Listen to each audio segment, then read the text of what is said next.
So, hey, good morning. Wow, look at that. I just started and hit this thing live and Tracy just pops up. Now you know it's going to be a great hangout this morning. Hey, Tracy, how are you, beautiful? I am wonderful, Terrence. How are you? I love your background there, brother. Yeah, I said, you know what? I'm going to be in the beaches of the world today. Actually, I got this from Chris last night because me and Chris we masterminded with Les last night, and we was on for about 5 hours, just like building and getting to know each other. And I wanted Chris to be on this hangout because this guy's passion is powerful, and I wanted him to get the opportunity to speak with you also live on the hangout. And I'm just feeling great. So with that being said, first, guys, let me just introduce myself. My name is Terrence Freeman, and I am builder of Team Blitz, and, along with the Dream Team, who is um, CEO, or I'd say president, is here with us of the Dream Team, Tracy Walker, who I am truly honored to have her on this hangout this morning.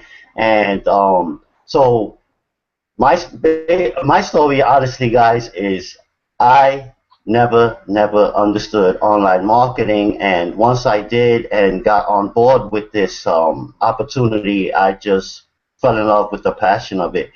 And the purpose for me to present this hangout to you guys this morning is to give you guys the opportunity to listen to what Tracy has to say, and on team building, on how she started with her blog, and how she overcame some obstacles, and what obstacles she overcame, and how did she do them, and all that other good stuff. So, but one more thing, guys, this hangout is brought to you by the Ultimate Team Building Formula. If you do not have this, get it now. Trust me. I love this book. I'm rereading it right now, so that's why it's next to my laptop. Um, but with that being said, Tracy, I'm so glad you are here. So I want to go down the line, and I know that Katrina's been waiting to speak with you. She's on my team. I admire this person, her passion and her drive. Yeah, she's my go-getter on the team, and she definitely wanted to be on here. So I'm gonna let her go first. Let her introduce herself, and I'm gonna let her ask all the questions she wants, and let her share her story with you because her story is amazing. She's overcome obstacles that I think a lot of people probably would have quit a long time ago under the circumstances that she's in. And you know what, Katrina, take it away. The floor is yours, beautiful. Wow, I didn't know he was going to put me on the spot like that, Tracy. I do have questions for you, but I guess I'll go ahead and introduce myself. Like he said, I'm Katrina. I'm 26 years old, almost, I'll be 27 in April. I don't tell this story to a lot of people, but for the sake of this hangout, I'm just going to go ahead and say it. About 9 years ago, I was diagnosed with MS. And I'm sorry if I break down like in tears because I don't tell this to a lot of people. What I don't tell people is that I was diagnosed on my birthday, on my 18th birthday. And so it's been a lot of hardship and a lot of struggle for me, but most of all, it's been a lot of overcoming, maintaining my faith and seeing God work in all of this. And even being in this business and other businesses and being able to succeed in them, going to college, studying in France, all these things while battling a disease or whatever. So I think that's one of the things, faith driving me, that's kind of pushing me in this business. And I try to keep up with my upline because he is a fireball, and so I try to keep up with him. But that leads me into Vegas. I am going to Vegas, but and I'll stop talking about me in a second because I want to ask you some questions. I am going to Vegas. It is going to be an interesting time because just to get a little open with you guys, um, showers are hard for me. Actually, I haven't stood in the shower since September. I haven't been able to do a shower uh, since September. So all of this, I sometimes sit in a wheelchair. All of this, put add that to the fact that I'm going to Vegas all by myself is, I think that's pretty interesting, but it just shows you my commitment to this business. And one last thing, I don't have complete sensation in my fingertips. I can type, but sometimes it's a little hard. So I said all of that to say I'm pretty sure this business can work for anybody. um, if I can hardly feel my fingers sometimes, if I can hardly get around and walk or whatever, all of this is a story. All of this is gonna lead me into connecting with more people, um, and to blog about these things. So that's a little bit about me, and I'm pretty committed to this business because I see it as a great opportunity, a great money making opportunity. But much more than that, I was told by one of my Team Blitz members actually that you're developing a skill set and you're teaching others a skill set, and so that is a big part of why I'm in this business.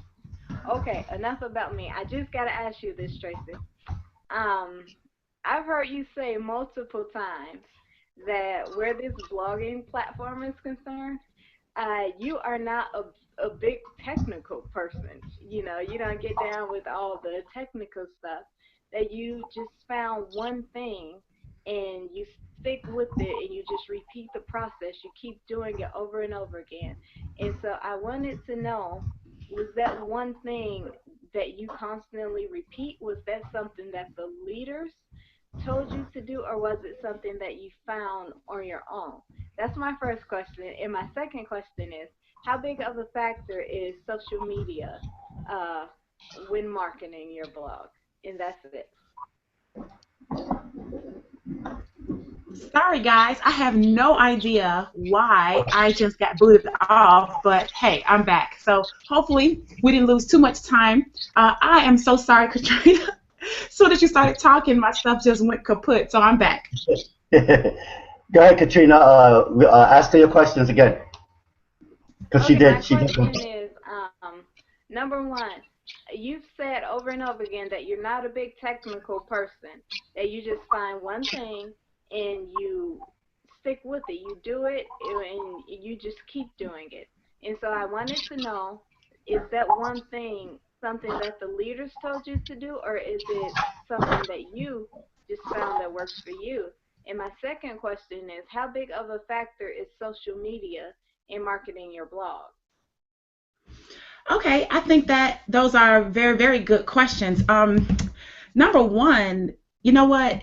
When I first got started, and I'll say this over and over and over again, some people will catch it, some people don't, because it just kind of depends on where they are mentally, right? Whether we delete or distort or hear information, right? And so I've said time and time again that when I first got started, my mentor, Dagan Smith, said to me that I needed three things. Okay. This was 2008, and this man told me I needed three things. And ironically, those same three things are really all we need today. Okay. In my opinion. All right. As foundational things. He said, A, you're going to need a blog. Okay. Remember, I didn't know what a blog was. This was 2008, right? It was brand new. I need a blog. He told me I needed a lead capture page, and he told me I needed an autoresponder. Those were the three things he told me that I needed. So so when you say that a leader tell me to do it or something, I just kind of, yeah, a leader told me to do it, right? Focus on these three things. Now, that did not mean ever that I could never learn about other things, right? It didn't restrict me from learning about Facebook pay per click. It didn't prohibit me from learning about YouTube marketing. It didn't call for me to put blinders on when someone said something about, hey, what about running a solo ad, right? That wasn't the intent. The intent was to set me up and say, listen, these are the things that you're going to need from an online.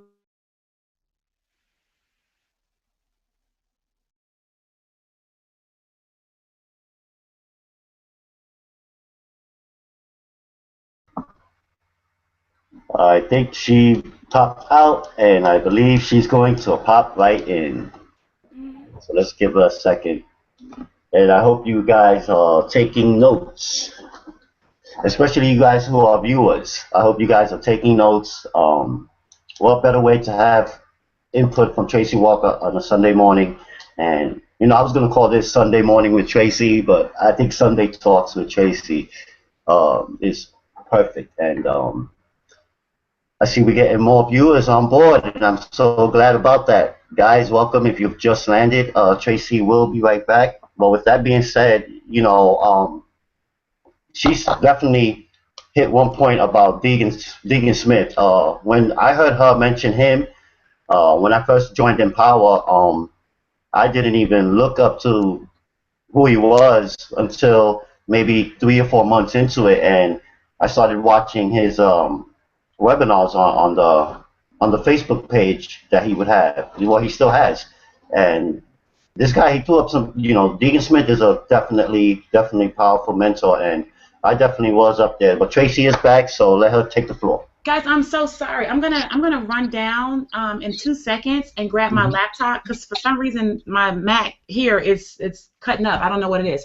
So I'll try this again. Okay. As I was saying, you know, Dagan told me I needed those three things. You guys heard that part, right? The blog, the lead capture page, and the autoresponder. And you also heard me. Did you hear me say that that didn't restrict me from learning other things? That allowed me to still go out and have the freedom to tap into other strategies and just become a little bit more intelligent on how other things work. But those were the things that he told me were not trends, right? These were things that were foundational, that whether Facebook worked or not, this Google search type of information, right? When you have content that's ranked, that is going to be something that remains consistent. No matter what's going on with Google ads and their algorithms and this and that and so on and so forth, whether somebody has a solo ad list that's unresponsive or whether you have clicks where that campaign failed, at the end of the day, if you can have something at the very, very base of your enterprise being your blog, your autoresponder, and your lead capture page, then you really don't have to be as volatile as some marketers are with stressing and straining about, oh my God, this thing stopped working, now what do I do, right? And so I've never really built my business on all of the extra little hypey technical things. I've done them, right? I've tried them. Some of them I've become pretty good at, and then as soon as I get good at it, they change it. Right? I mean, so I'm no different than anybody else. But what doesn't seem to change is blogging, right? We can change platforms all day. We can enhance plugins. We can do this. We can do that. But for the most part, being able to write content, understanding keyword research, that doesn't change. And so, Katrina, a leader did tell me to do that. Okay, which obviously that's not a technical thing. Do you have to learn a couple of little things? Possibly. I did at the beginning, right? Because at the beginning there wasn't an Empower network that offered me a blog that was already built, right? 2008, I had to build my own blog, right? I had to teach myself the code. I had to teach myself how to install pictures and install videos and have a banner. I had to learn that. So from that perspective, I became a little bit more technical because I had to do the thing that my mentor told me to do. But in today's day and age, like, all you got to do is click on the button that says plug in for this, right? Widget for that. And you just copy and paste. You know what I'm saying? It's nowhere near what I had to do in 2008. And so I think that was my perspective. Okay, so that's what I do. I focus on that. I do other things, but I focus on that. Okay, the focus on the blogging is the answer to that first question, and the leader told me to do it. The second part of the question was how important is social media? Well, for me, I'm a social person, right? For me, it is social media is.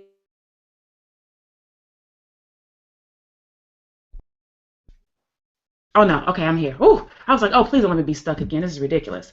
Um, Social media for me, it capitalizes on my strengths, right? So what everybody has to do is you have to really dig deep down, or maybe but you have to figure out what your one or two core strengths are. You don't have five core strengths. You don't have 3 core strengths, 4 core. You have like 1 or 2 core strengths, things that you could do every single day if money were no option and you could outsource everything else. You could outsource everything else. What are the 1 or 2 things that you are so good at that you would love doing those things for, 80 to 90% of your day when it comes down to your work? For me, that's speaking and training, right? I know that. I'm crystal clear on that. So social media allows me to speak, right? Or allows me to put certain tools up, like a blog, like a video, like an audio or something like that, like a recorded call, that showcases that core strength that I have, as well as share it with people. So for me, social media is critical. Now, do I think social media is vital for all business owners? Yes, I do. I think knowing how to navigate through social media and how to leverage it appropriately is crucial in today's day and age, because people just aren't knocking at my door trying to sell me stuff unless they are the landscape guy trying to sell me the straw and the hay, right? That goes in like your yard and things like that. They knock on the door every now and again, right? But other than that, the Allstate guy isn't coming to my door. You know what I'm saying? The car dealership man isn't coming to my door. The girls who they do my hair, they're not knocking at my door giving me a flyer. Do you know what I'm saying? Like who's doing that?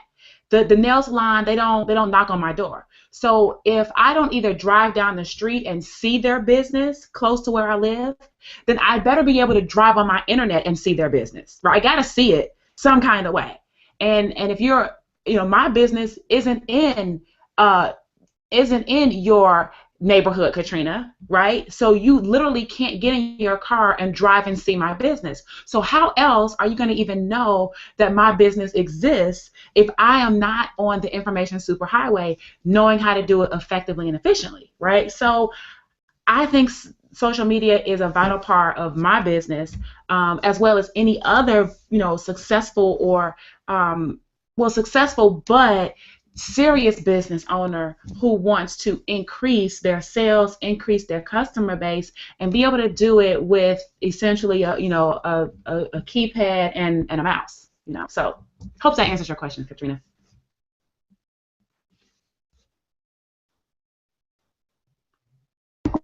Awesome. Hey, Katrina, did that answer your questions right there? Did that give you some insight? Because That I was a very know, great answer. Yeah, yeah, that was exactly what I was looking for, and it was very well said. I just have to say that it was very well spoken, and that was amazing. It really was. So thank you very much. awesome. So, Tracy, it's true, like you said, with you know, the importance of social media, like when you said right now about no one's coming knocking on your door handing out flyers, or that's truly not happening anymore. And this is 2014, so we all know that it's not like you said back in 2008, where it might have been harder for the PPC or the Google ads. I mean, I honestly, I think it's harder now with Google ads than I guess it was before. But I think it's easier with the copy and pasting now, and with all the software that's out there now, especially the platform that we have, and with Kalatsu coming out, it's definitely going to be a game changer for a lot of people who definitely using this platform, and people who are business marketers and online marketers. So that was awesome.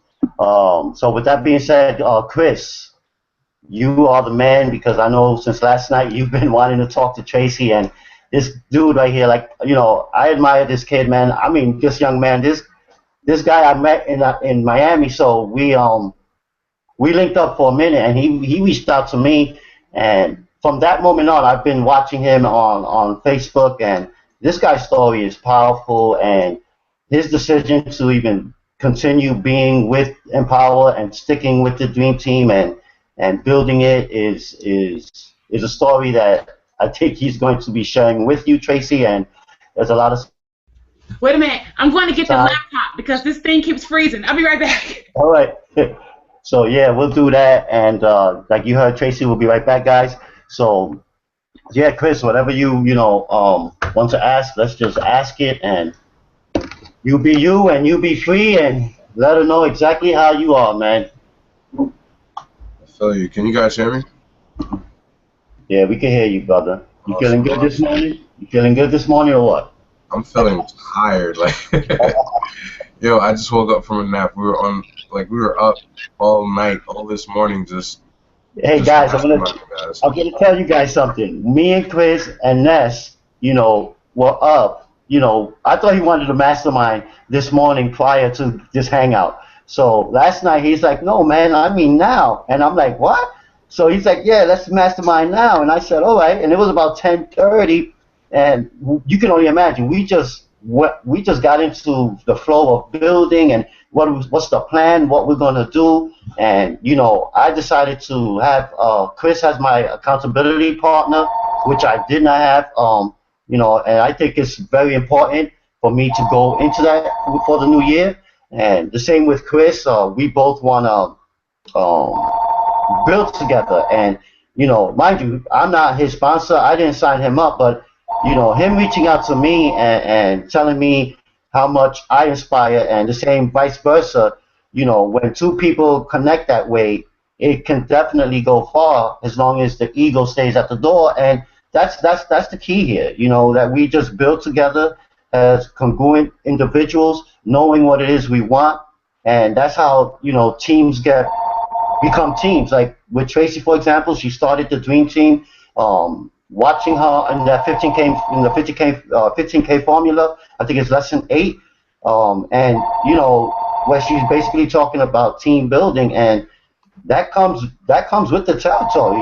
Being congruent with the people, serving your people, and you know being that leader. And that's exactly what Chris is becoming. And you know, enough for me speaking about you. To take it, the floor is yours, my brother. Awesome, awesome. Can you guys hear me? Yes, sir. All right, cool. So, guys, I just want to say welcome to this hangout. We appreciate your time. I appreciate your time. I'm freaking, like I said, we were up all night, like at 5, 6 o'clock in the morning, just masterminding all night, and it's just amazing, for us to be here, especially with you, Tracey. Like, it's like I was telling Terrence, like, you're $1 million earner, but at the same time, it's like, it's almost like how, for example, you might be at a job, right? Or, for example, I work at TGI Fridays, and when the big bosses come in, when the boss's boss comes in, everybody gets all excited, they want to be perfect. They want to be like everything, cross their T's, put the I's on their I, like everything is just like, why can't you just be how you are every day? You're just a regular person who's doing not abnormal things. So it's like, I don't feel like, I'm definitely excited that you're here, but it's like, it's not like like oh my gosh, I can't believe it. It's like I'm expecting this in a way. Like I'm grateful, but at the same time it's like, all right, this is an opportunity that the universe is putting across to me, so why don't I just accept it and embrace it. So I appreciate you for just being on this hangout. But for those of you that are watching this hangout right now, it's like you're here for a reason as well. Just because we're on this hangout with Tracey doesn't mean that, the fact that you're watching this hangout, it's not by chance, So I just want to welcome everybody that's watching this.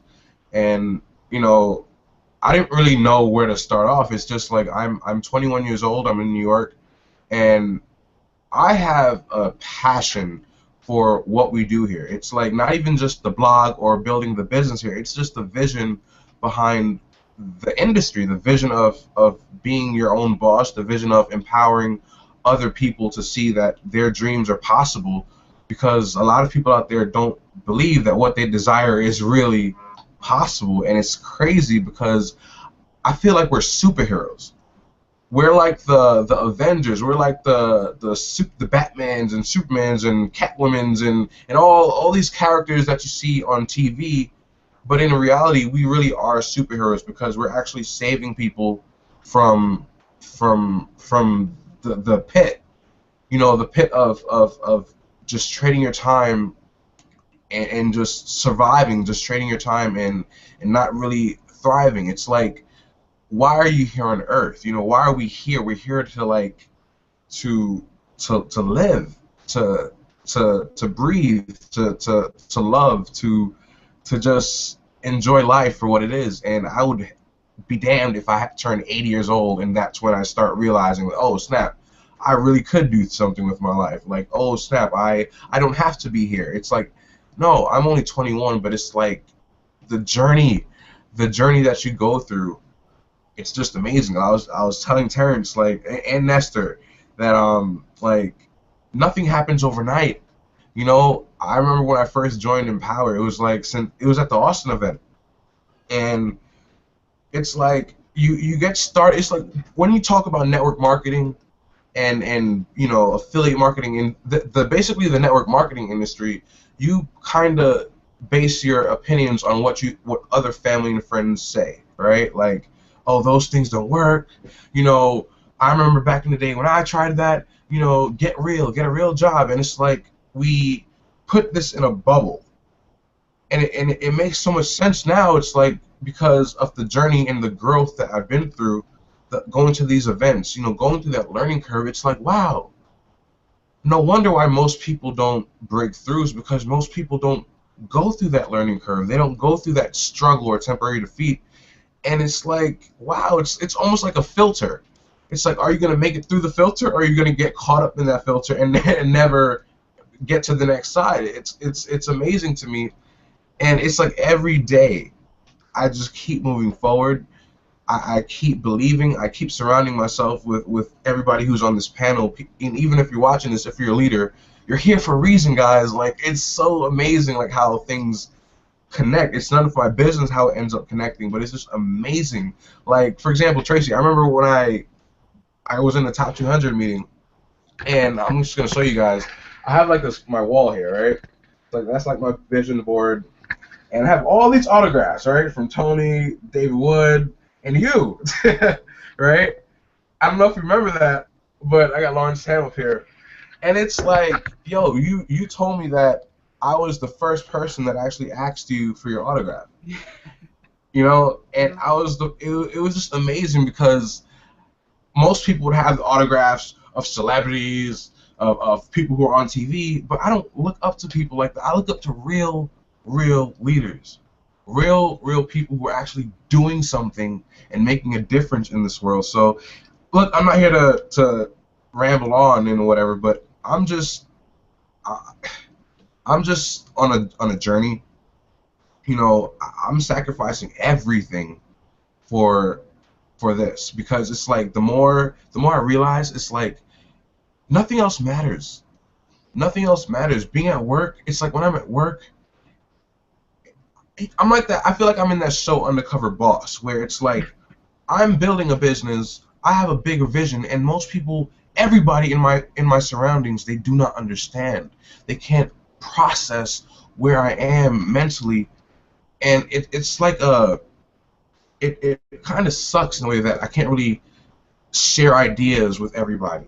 You know, I can't really exercise that's it's almost like being Superman, but not being able to stretch that muscle or learn how to use that power. So it's like, when I surround myself with people like this, when you surround yourself with people who can help you, people who can train and influence you, that's when powerful things happen. So I just remember that, you know, when I first got started in this industry, I knew I had a dream, because back in high school, this is just I don't have a crazy, you know, story. I wasn't abused. I wasn't homeless.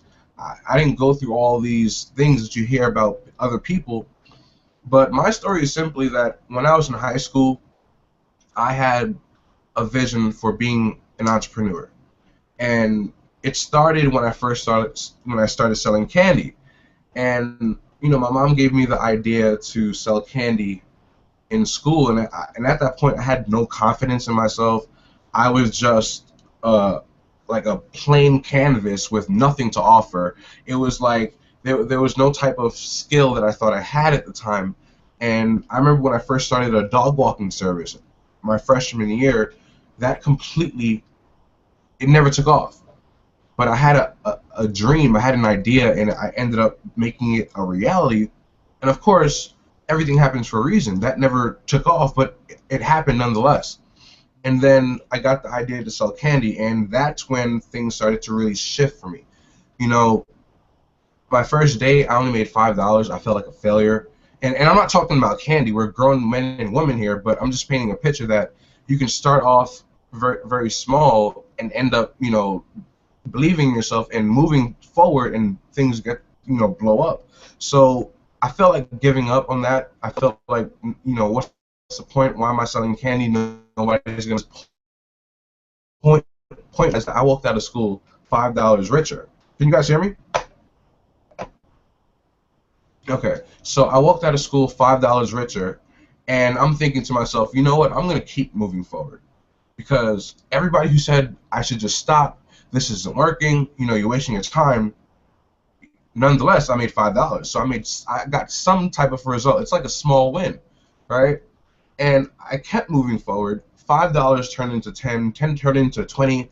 Next thing you know, I have teachers buying for me, and security guards, and you know, the candy salesmen that were trying to hustle money for the school. They're saying that I'm taking all their customers. You know, it's like it's building and building, and it's like the more it builds, the more my belief level keeps growing, and I'm like, wow, what am I doing here? Like, I was just about to quit, but now it's like everybody's coming to me. I had like 80 candies in my bag the first day, and after a while, it's like I had to get rid of that bag and start using a duffel bag that you would go to the airport with, and it's like things started to get out of hand, and it all started with one shift in my thinking. Instead of me selling like a regular, let's pretend my phone is the Kit Kat bar, right? Instead of just selling that Kit Kat for $1, how can I be different? How can I stand out? So why don't I put a free stick of gum, you know, the Trident gum that comes in the pack? I sold that Kit Kat with a free gum. So when you bought that candy from me, you got a free gum with your purchase, and that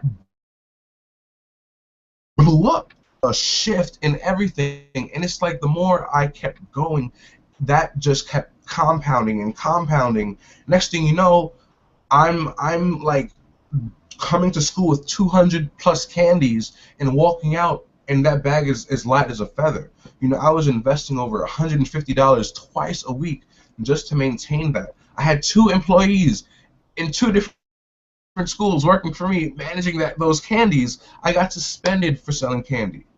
I took my yearbook pictures with selling candy, you know, and it all started with me never thinking that I could do it. You know, the most money I ever made in one day was like $225. I would go to the pizza store after, and my friends would count my money for you. Chris, you made this amount of money today. Awesome. And I'm like, what? That's great. You know, people would think that, you know, even when I didn't have a bag or anything, Chris, where's the candy? I don't have any type of merchandise on me. How do you expect me to sell candy? It's like you get branded for that after a while, you know? And I realized that I'm not going to go to college selling candy. After a while, it was like, okay, that was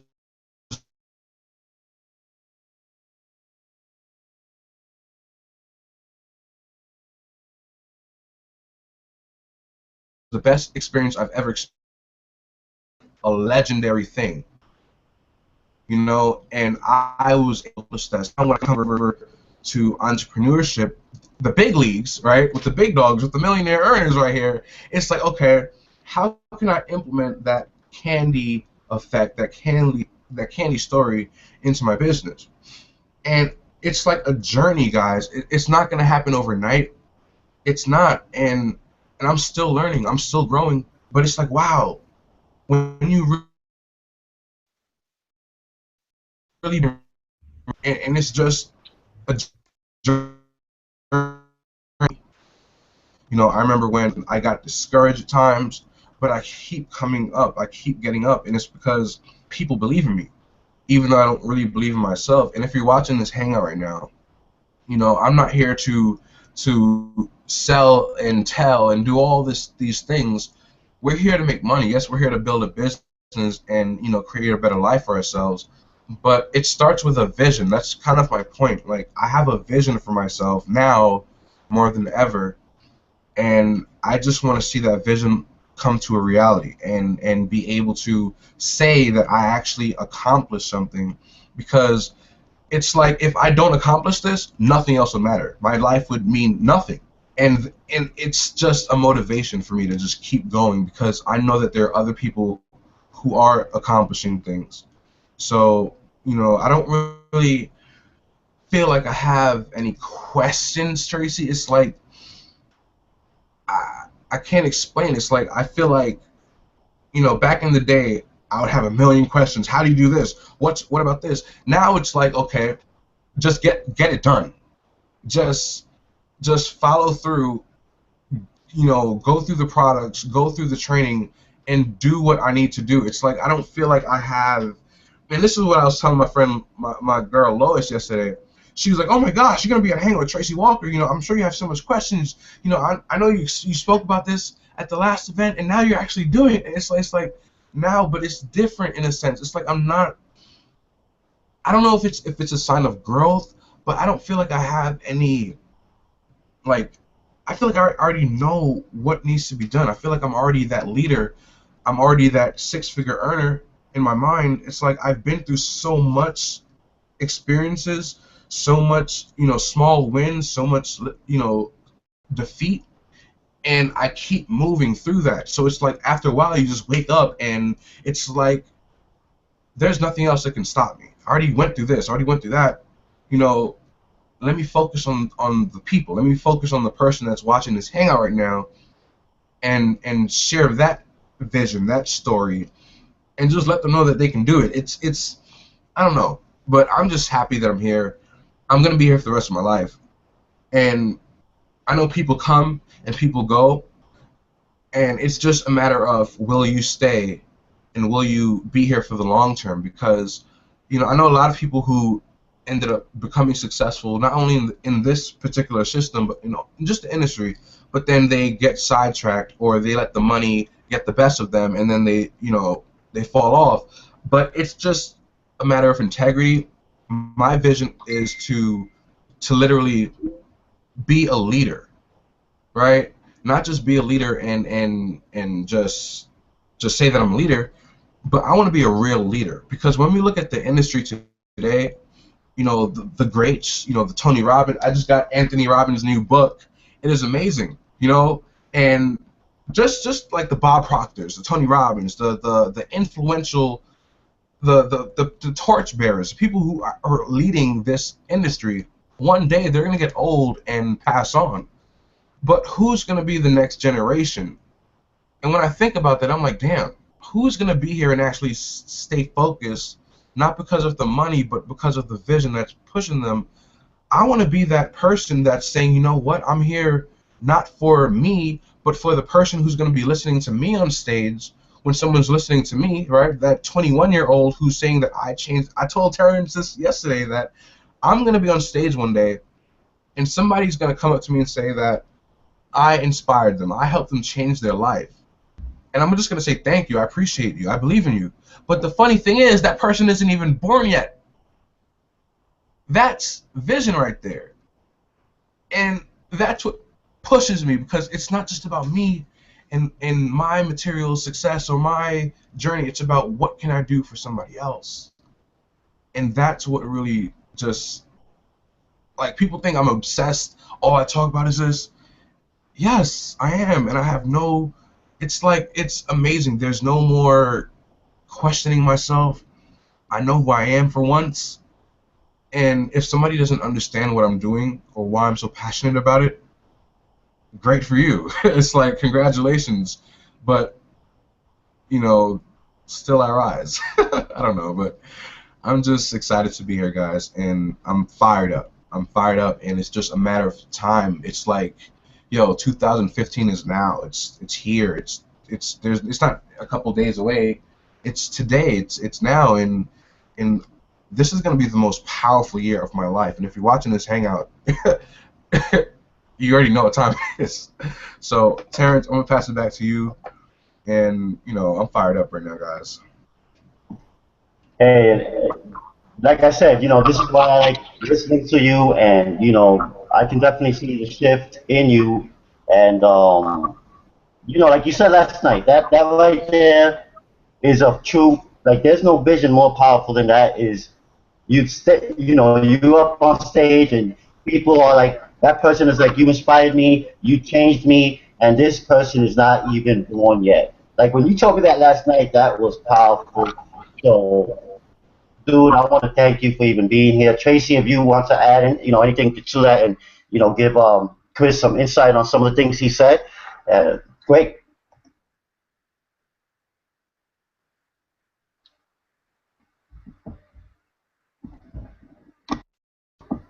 Oops, You, had to get myself unmuted. All right.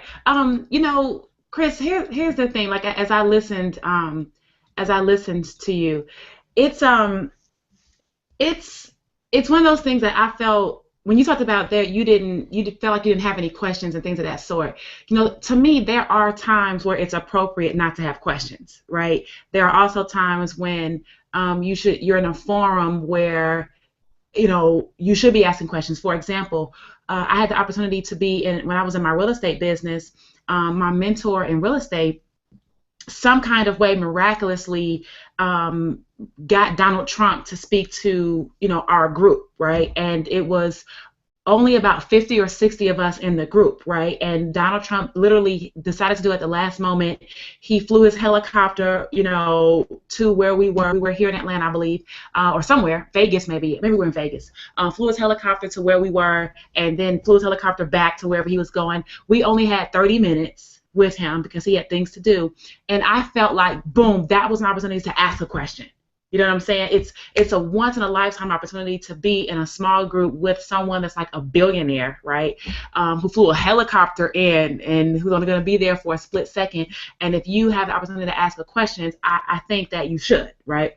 And that's one of those times that I did ask him a question.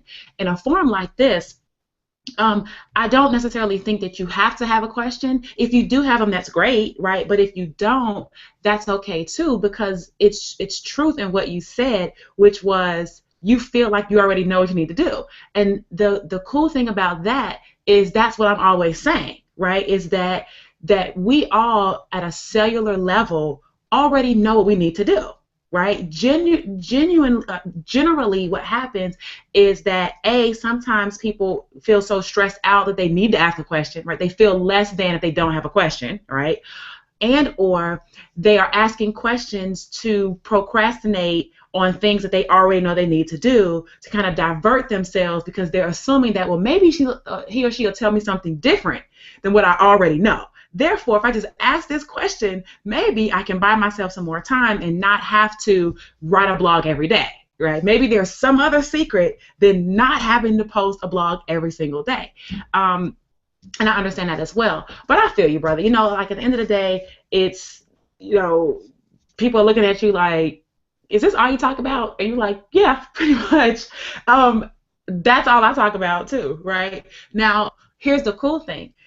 As you get more comfortable with, like you said, you are who you are. As you get more comfortable with being who you are, you can flip that switch on and off. You know what I'm saying? Like, you should be able to go to work and not even trip that you can't, take off your jacket and be Superman at work. Like, it's cool to be Clark Kent at Fridays. Do you know what I'm saying? You got to be cool with having that coat jacket on and your hat and being good. And then when you come out of there, you flip your switch and then you are who you are. Being able to maneuver in and out of environments is exactly the fluidity that you need to have. You know what I'm saying? And that fluidity transcends into your marketing. It transcends into being able to speak to people who don't feel where you are yet, right? Because of your growth.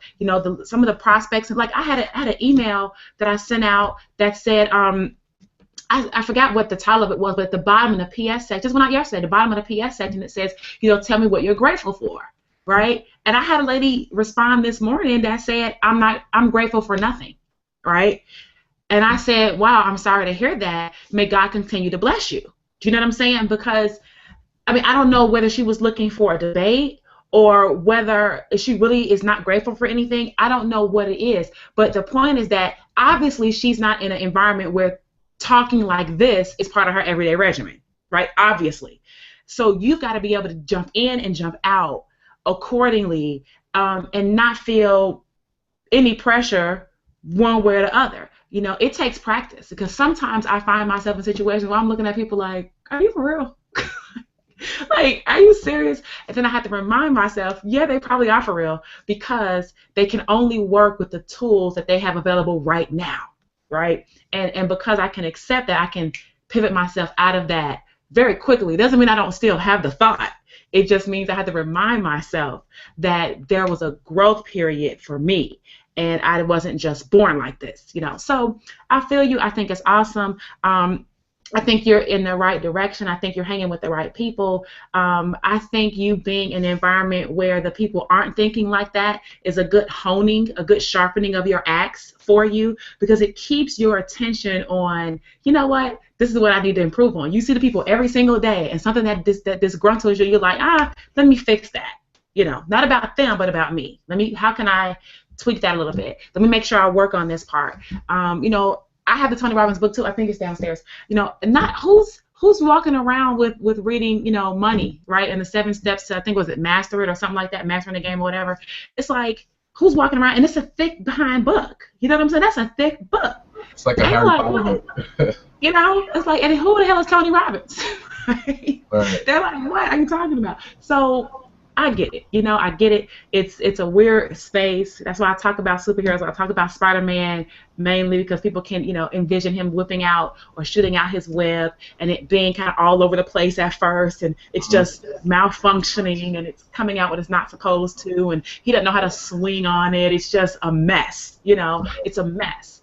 And then he figures out that he can control it. He has to practice it. Then he realized that he could actually use it to help people. Imagine that.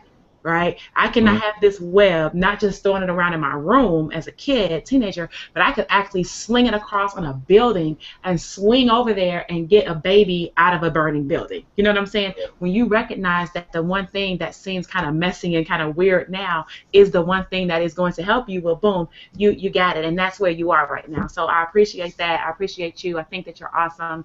And yeah, I mean, and who's to say that, you know, somebody's next, you know, newborn child is, you know, waiting on you. You know, they're gonna be waiting on you to do it. And so you've got to keep going. You've got to keep going. Absolutely. I mean, because you think about, like, when I was 21, let's see, because you're 21, I'm 38, right? So when I was 21, you were like, what, 3 or 4? Something like that? All right? So, I mean, you were born, but you were, I mean, come on, 21, I was kicking it in college. Do you know what I'm saying? Right. You were just now like figuring out colors and shapes. And I'm straight trying to figure out why these people over at Florida State act so crazy at their homecomings, right? Because I went to FAMU. So, I mean, just it's amazing to see. Like, I can't even believe that that's been like that many years. And now I'm sitting here with a person who, when I was doing that, and I remember that like it was yesterday, that you were like a toddler.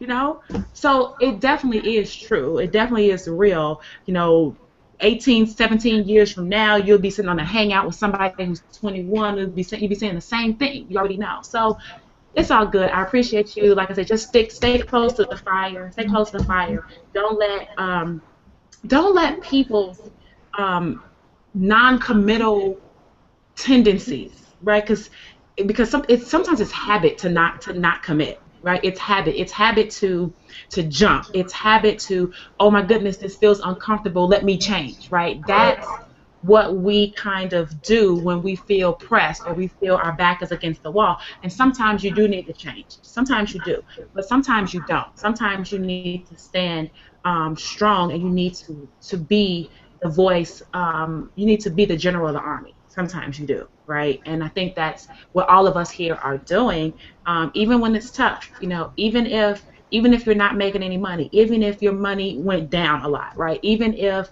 you don't have any people coming in, even if any of that, it's okay. It's okay for now. It's not okay forever, but it's okay for now.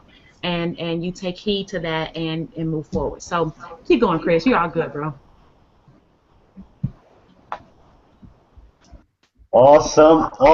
Wow. You know what, man? I am fired up because honestly, you know, it's like I was saying last night with Tracey that, you know, there's 3 types of people that we have in our lives. You know, we have our old friends, we have our friends that we are, you know, that are maintenance friends, and then we have growth friends. You know, and you know, it's not to say that, like he was saying earlier, you know, it's hard for people to understand, and or when people in his family and his friends are telling him that that's all you talk about, it's like, you know, those are your old friends, you know, or even family members, but that, not saying that it's negative, but they don't want to have nothing to do with what you're doing. So those are your old friends, and then you have those maintenance friends that you know you link up with once in a while. They follow you, but yet they still don't take no action whatsoever. They're just there, and you link up with them, go to a movie, you know, have a drink or two, or whatever the case so be,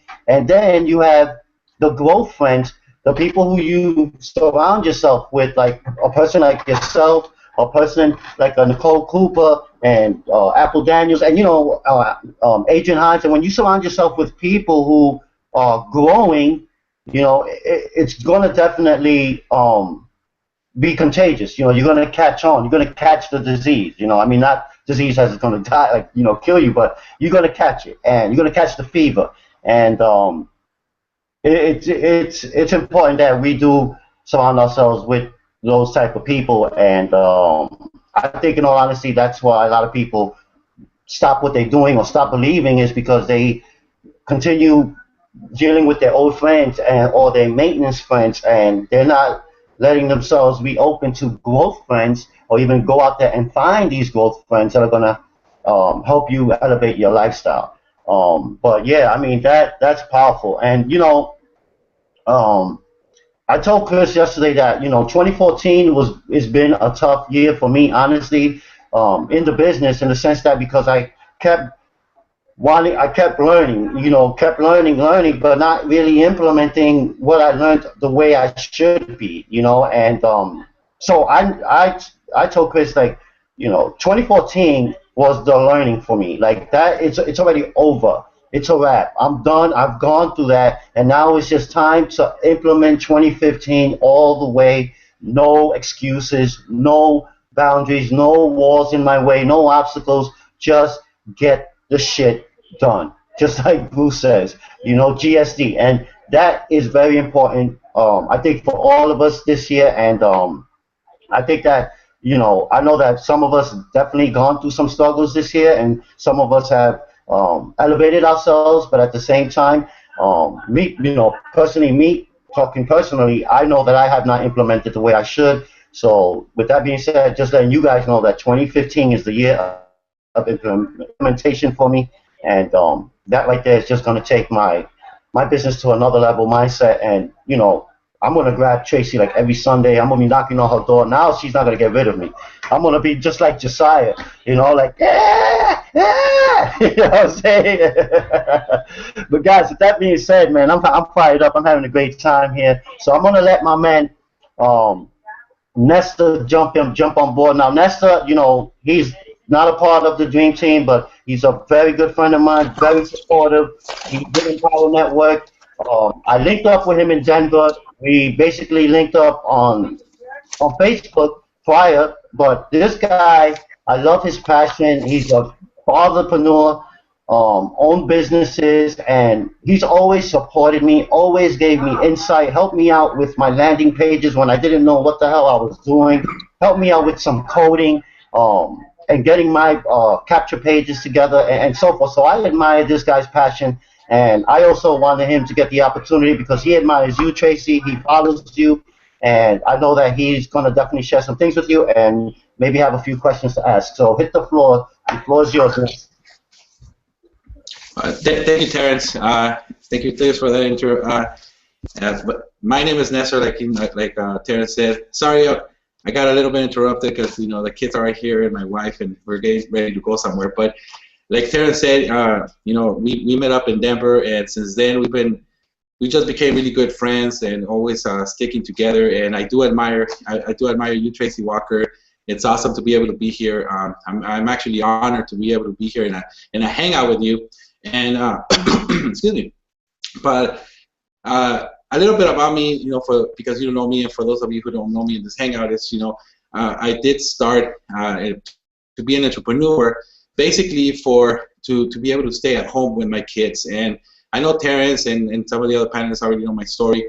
You know, I took a real long turn. I'm gonna be quick right here, because I started to follow Rich Dad Poor Dad, you know, Robert Kiyosaki, and what he was talking about, and I was following him and created my own businesses. I had, you know, different little businesses, and then I created a vending machine business, which I have. I had 40 locations around the city. You know, I got rid of that. I was like, you know what? I took Rich Dad coaching, and so because of that, we were able to decide, my wife and I, to sell our home and purchase our own restaurant.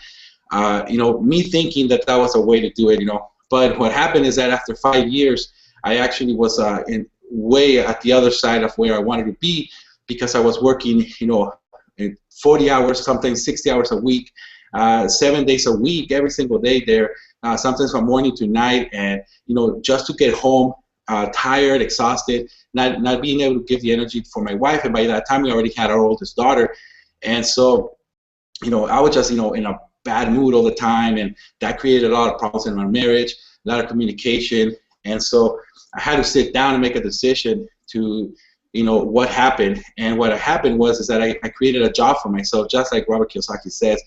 And so I sat down and I really looked at what I really wanted, and I said, you know what I really wanted, what my wife and I talked about, is for me to stay home, for me to be with the children, taking care of them. I wanted to be able to be, you know, with my wife, be romantic, be in a good mood all the time. So we sold the restaurant. Excuse me. Sold the restaurant. I started to go online to see, because one of the things that I realized in the restaurant was that I needed to learn how to advertise, and that was one of my biggest mistakes.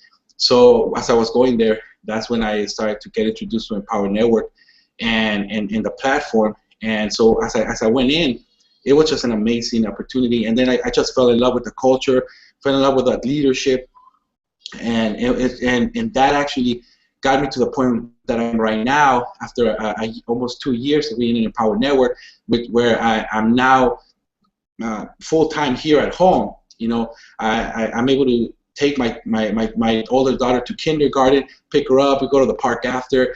I'm not stressed out. I'm not in a hurry anymore. I'm able to be with my youngest daughter now. Since she was born, I was able to be there at the hospital, you know, with my wife. We're there for like 4 days, and not be at all in a hurry. I mean, I guess the hurry part is what I was always in a hurry. I was always in a hurry. I was always busy doing stuff. So that's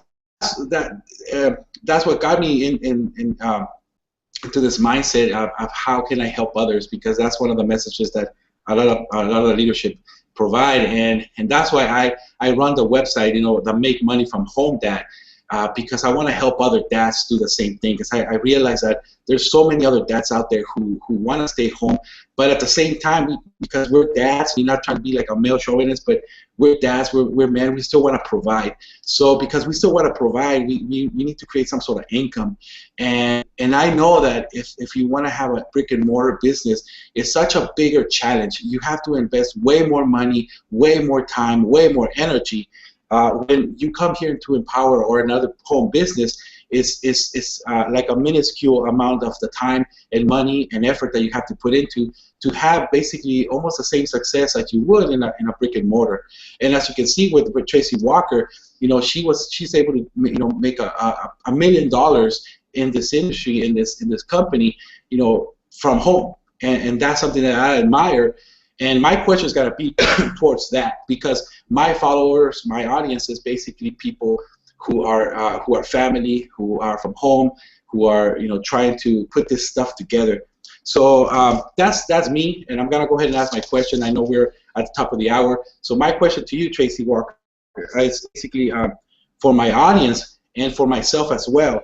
And I know you have you're a mother now, and you've been a wife, and so how are you able to balance the personal family life with the business, with being in entrepreneurship? Because that's one of the biggest challenges for me has been is how do I balance that lifestyle where, you know, I'm still paying attention to my family and I'm still paying attention to my business, and be able to grow both at the same time. So that's my question to you. Well, Nestor, first let me say that you have such a wonderful story. And when I say a wonderful story, I mean from the standpoint of it's something that's so relatable for entrepreneurs. Right? I know a lot of people that are like, oh, I want to open a restaurant. I want to do this. I want to do that. And Chris, this is kind of what we're talking about, right? It's sometimes you've got to learn how to not say, maybe you might not want to do that. You know what I'm saying? Because you might know something down the road, right? I have experience of listening to Nestor's story, right? And I know that. And somebody might say they want to open up a restaurant, and I know that they don't have any marketing experience, right? I can't be like a dream crusher, right? I can't crush their dream and say, no, don't do that because my friend Nestor did that, right? And that's the whole problem with the MLM thing, right? You're like, I don't know anybody that succeeded, and therefore you're not going to succeed. So there's a balance, right, with even that.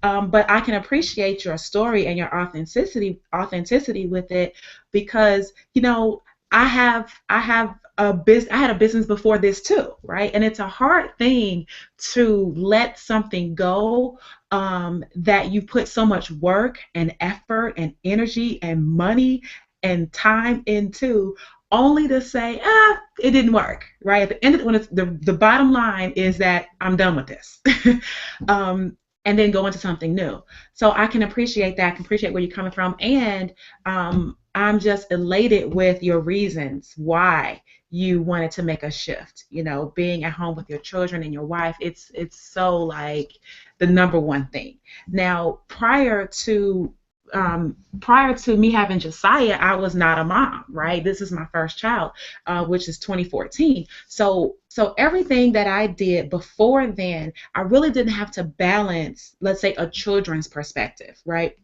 Now, I was married before, and I'm engaged now. But being married before, I will tell you that we were doing a real estate business together, right? And so with no children involved, we're going like workhorses 24/7, right? Both of us.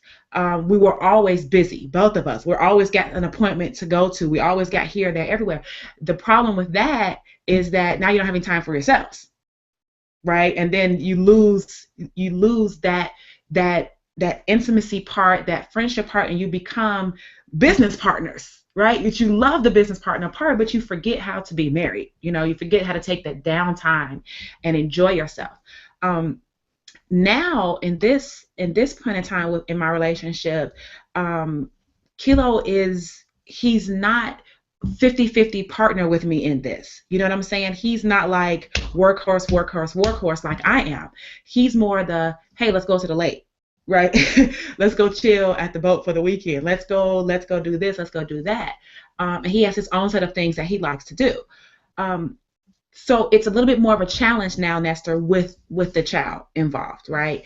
And so what I find myself having to do, and I'm just 6 months in, you know, I'm just 6 months into this whole new arena for me. I'm having to literally find, now let me go back.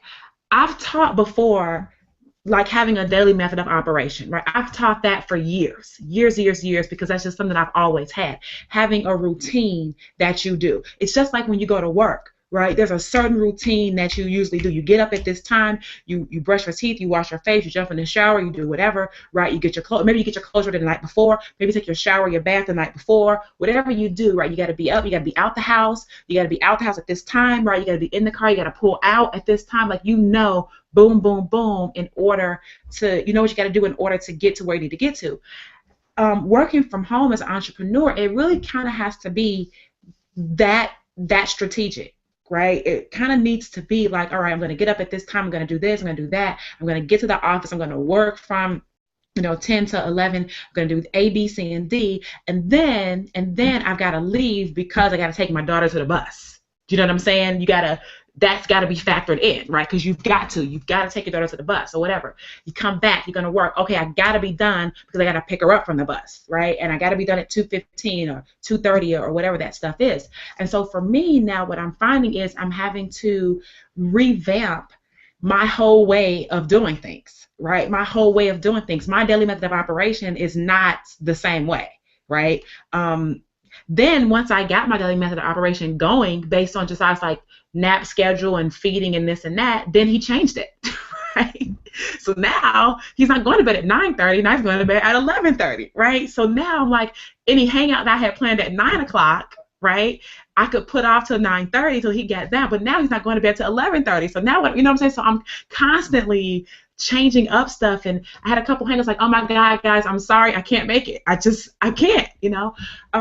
So it is definitely a management of yourself within your time. And I have to be a little bit more, I have to say no sometimes, right? I didn't like to say no that much because I like to be as available as I can to people who I adore, right, and who I admire, like Terrence, right? So Terrence reaches out to me and says, hey, Tracey, can we do this on a Sunday? Yeah, I'm not going to tell Terrence no. You know what I'm saying? But if Joe Blow, who I don't know, is doing that, I can't do that. Do you know what I'm saying? Nope, not on a Sunday, right? Sunday, I've got to chill. Sunday, I've got to go play with Josiah. Sunday, I've got to do whatever. So being selective and being okay with saying no and hoping and praying, because I'm still a human, that people don't look at you as if you're a non-human, right? Like you don't have other shit to do but be able to hang out with them whenever they request. Hopefully they understand that, you know. So all of that to say that now there are certain things that I try to make sure no matter what I'm doing. If I need to take my computer or my iPad with me, I'm a little bit more conscious of that now, right? A little bit more conscious of that to make sure I have it, because if I need to send an email, if I need to do something, I can't force my family to leave my stepdaughter's basketball game to get me back home to the computer, right? When I could really just make sure that I have my computer with me so that I can do what I need to do, simultaneously not lose sight of the 6th grade basketball team. Right? That's important.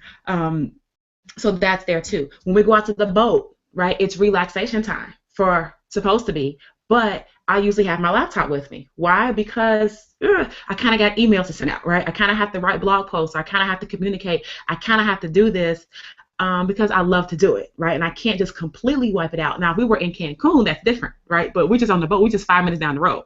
I need to have this with me. Right? And so that's that. Taking time out. So I would say, Nestor, to wrap this up, I would say pick the intervals of times that you are going to work. Just doors closed. Sorry, kids. Sorry, wife. This is the time that I'm going to close my door, and this is the time that Daddy has to work. You know what I'm saying? It's going to have to be that.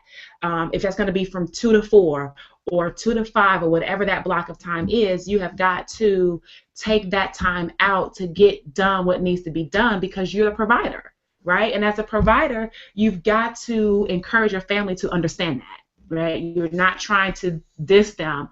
It's that if you don't do what you need to do, then guess what? There's no food. Right? Or guess what? We're going to be late on some things. So pick your intervals of time that you're going to work and stick to them. Right? Now, we do have impromptu things that come up, like hangouts and this and that. But generally, I know that I'm going to be on something at any case at 9 o'clock at night. Right? So I try my best to do anything that has to be done at 9 o'clock at night, 9 o'clock at night. Because now what I've been able to do is now I can get Josiah nursed up, and then I can give him to his dad, right? And then make sure that even if he doesn't go to bed till 11:30, that at least between 9 to 10, 10:30, he's still good, but I can do what I need to do, right? So making these slight adjustments, it's challenging on Kilo too, because then that would mean that, okay, if it's a Friday or a Saturday, then maybe he's not out, you know, with his friends for a little bit because he got to watch the baby just for a little bit, right? So we each have to make these adjustments. I don't really want to call them sacrifices, but they're just adjustments, just what needs to be done to move the ship forward. So it's a constant tweaking, Nestor, in managing myself within my time, because things change constantly, right? With a baby, and you've got what, 3 of them? I think you said 2 or 3. So Two. All right. So you've got two and a wife, right? And then I've got one and a fiance. So it matters. You know, I know it matters. I know it's important to spend time with them, but you've got to once. I mean, not that you're not saying that you're serious, but once you say these are my office hours, right?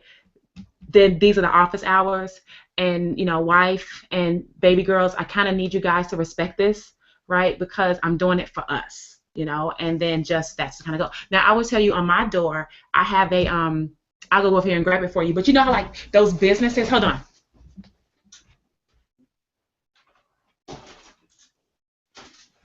Okay, so I have this on the front of my door. You know how like real businesses, brick and mortar businesses have like an open and close sign? Like I have an open sign, right? I have a closed sign, right, on the front of my door. So if I'm working and it doesn't matter to me if they kind of come in and out, then I'm open, right? I'm open. But if I'm doing a hangout and the kids are here, whatever, I'm closed, right? It's real simple. I don't have to worry about knocking, right, or coming in inadvertently or whatever. The only entity that gets to come in and out is the cat, right? And she's quiet as a mouse. She comes in because I keep her bed in here with me because she loves to be in here with me. So I keep her bed in my office, and she comes in and out when she wants. Other than that, it's closed or open. Little things like that, you know, help. It helps to take the ease off of saying, hey, daddy's not available right now. Close the door, close the door, close the door. So I would say that. But all in all, Nestor, it's still an ongoing battle. I don't think it'll ever be solved for any mompreneurs or fatherpreneurs, right? It is what it is. It's ever changing, but we just do the best we can with managing ourselves within the time that we have.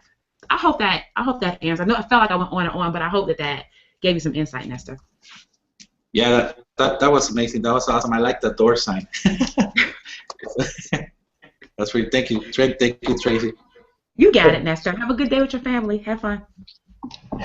Guys, awesome, man. Yo, Tracy, yeah, that door sign definitely is a killer, man. That's awesome. And you know, it's amazing, yeah, because you know, me, it's easier for me to balance the time. I mean, I'm separated from my son's mom, and it's been quite a while now. So, you know, I have my son come visit me, and there's days that he comes, and you know, on and off weekends, you know, and but to balance our time, you know, for our businesses is, in my opinion, I think is breaking down. Like we have to blog daily, so we have to break down that 1 hour to blog or whatever it takes, you know, for you to blog, you know. Oh, no, Terrence, I'm sorry, I don't want to interrupt, but let me just say this one thing real quick that I forgot. Thank you for taking the time to blog. And if Nestor's still there, I know his screen, he's gone off video, but maybe he's still listening. The other thing is that I've pretty much outsourced even more stuff, right? I've outsourced even more stuff because I can't do it physically, right? Because now with a 6-month-old, I'll sit down with him to start typing, and he's grabbing, right? He's grabbing the keyboard, he's grabbing the mouse, he's grabbing the cord, he's grabbing everything, and I spend an hour saying, okay, baby, don't grab that. Okay, baby, just sit right, and I get 2 words typed out on the blog, and before you know it, it's an hour. That's just the reality of it, right? Especially like if Kilo's not here. So now what I have to do is I'll spend once a week, usually on a Friday, I'll spend about an hour or so and do keyword research, right? And I'll pick 7 new keywords. Then I will send those keywords I had to hire a blog writer, right? Give him certain instructions about some on-page SEO and things like that, and then I will send him those keywords. So he will write out the next 7 days worth of posts, right, for me based on those keywords. Then I have my assistant. My blog writer writes them. I have him send them to my assistant, right, who's Shalonda. Shalonda then goes through the content, make sure the content is to my specifications, and she puts it on the blog in draft form. Right, she adds the pictures, she puts it in draft form. Now what I do is every day I'll go in there, I'll read a blog post, make a couple of edits if I need to, and then I'll hit publish. Now that I can do, right? That I can do in 5 or 10 minutes. I can't write the whole post, right? And edit it and go get images and make sure it's SEO. It's impossible with a little cute one like that sitting on your lap. It's just not going to happen. So where you can outsource, and it's not an expensive thing. Like my guy, we negotiated. I think he charges me $8 for the blog posts, right? So I'm spending at least $56 a week on my blog posts. Now, to me, I'm willing to do that because I just personally believe that, when sales start coming in, it will cover, if not double and triple the cost of that, right? The content. So I'm willing to trade off, because you got to pay with time or you got to pay with money, right? You got to pay. And so because I don't have the time, I've got to leverage the money. And so that might be an option as well. So I stay on track with my blogging every day, literally by having 2 other people involved in the process to help me get the content up. Well, all I got to do is look at the draft and hit publish, and schedule the other ones. And if I have more time, I can just sit there and read all of them, right? All 7 of them. I can schedule them to go out, and then I'm done. I don't have to hit publish none for the whole week, So just finding different little ways to get off of your plate what others can do, and then you just be the decision maker, publish or not, right? And send an email back, oh no, this isn't right, change this, whatever. That has been a lifesaver, I will tell you that. Okay, Terrence, I'm sorry, I just want to throw that in. That's awesome, and it's great that you interjected that the outsourcing, definitely, because there might not be enough time to do the SEO, or you go do keyword searching, and even if you don't know about SEO and you get all start overthinking it, it can definitely get that way. And and even Jeff, like he mentioned it, who'll be coming on right now, he mentioned it last week on the hangout we had, where I think he said he uses iWriter, and I saw, honestly, it's a great outsource. Like for the money you spend on it, I think it was like $55, and these guys, you give them the instructions, give them your keywords, and they write out that article. And just like Tracey said, you reread it and edit a few tweaks that might not seem to your satisfactory, but you tweak it and you hit publish, and it definitely makes it a lot faster and easier, and that's powerful right there. But let me leave the best for last. I got my man JT, Jeff Maserati. Trails, I had to have him here on board because every hangout he's always on. This is a brother from another mother, straight out of New York. We've linked up a few times here in New York. Sad that he had to leave me up here and went to Atlanta, but that's okay. We'll see what happens. But so Jeff, man, I'm glad you're here. I'm so glad that you happened to jump on some short notice. So I wanted you just to interject on your stuff, on your story, and some insight of the platform and what it is you're doing, and whatever questions you might have for Tracey or so forth, because I know you guys are closer in Atlanta now, so you're probably knocking on the door every day. Floor is yours, Jeff. Hey, man, can you hear me? Yes, sir. All right, can you see me? Good. Because I'm trying to connect the mind with the 5 senses. So the more senses you can activate, the better it is for you, right? And so, first of all, man, Terrence, thank you once again for allowing me to come and be a part of your movement. I'm happy to be here always. I rock that Empower Network symbol. Fight the forces of evil. Yeah. And I'm actually, I got the email and it said, Tracey Walker talks. So I'm like, wait a minute. So whenever my slogan is whenever a millionaire speaks, I'm listening. Right. That's my goal. Right. And so, but Tracey Walker has been my, first of all, Tracey, I love you, girl. And she really is the oracle, man.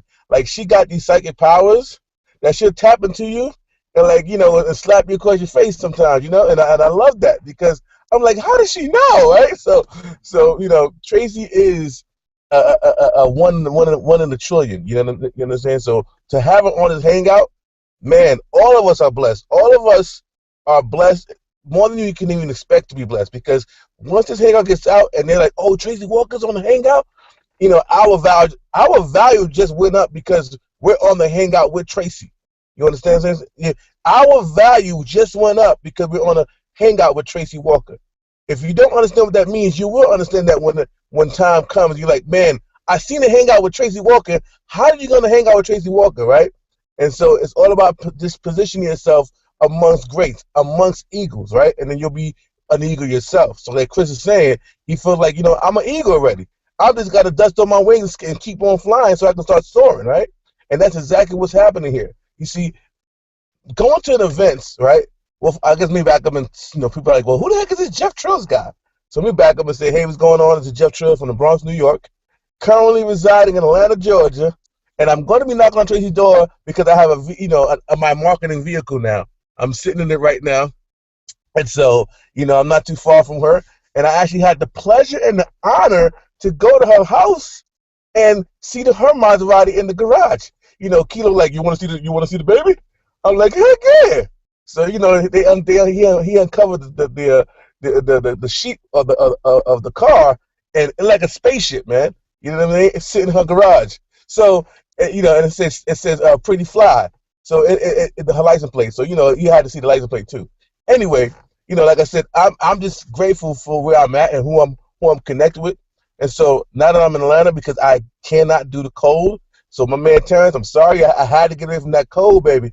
I can't do the snow no more, right? But I'm going back up in New Year's, and I'll be back to see you up there after the New Year's. But I want to get on here and just share some light, right? Because I've been blessed to be fed, you know, mentally by Tracey and other people that's a part of this amazing organization. So it's my duty to feed you, right? Feed you, looking that you may be at a job and you say, listen, I just need a better way. Or you may be successful and you're just tired of what you're doing. Like, for instance, if you're a doctor and you do this for 30 years, but you're successful financially, but you're not successful like with yourself because your job takes away your life, right? And for instance, like I had a brick and mortar store. It was amazing. It was great. People loved my store. It was inside a mall. It's called the Hot Spot. It was cliche because I wanted to be a hot spot. So I named it a hot spot so it could manifest what I wanted it to become. And it became a hot spot. Now, the gift and the curse of having a successful business is people require more of your time. And when I say that, meaning if you have a brick and mortar store and you are the face of that store, when people come, your customers come back, they're like, oh, where's Jeff? Oh, he's not here? Okay, I'll come back when he's here. No, no, no. I want you to still come to the store and spend money. You don't have to wait for me to be there to spend money, right? And that became a burden because like your grocery store, you know, back in New York, we got bodegas, our corner stores. Shout out to Brian Kane, I just educated him on that some hangouts ago. But we have our local stores where we have people that we see every day. So we're like, hey, Pablo, you know, what's going on today? And the moment you don't see that person, you're like, well, what happened to Pablo? And he could be just, I'm on vacation. What happened to you? You know, so you feel like I don't want to go there till Pablo's back because I connected with him. So you're giving a service to people, but then you don't have a life either because people expect to see you there because they see you there on a regular basis.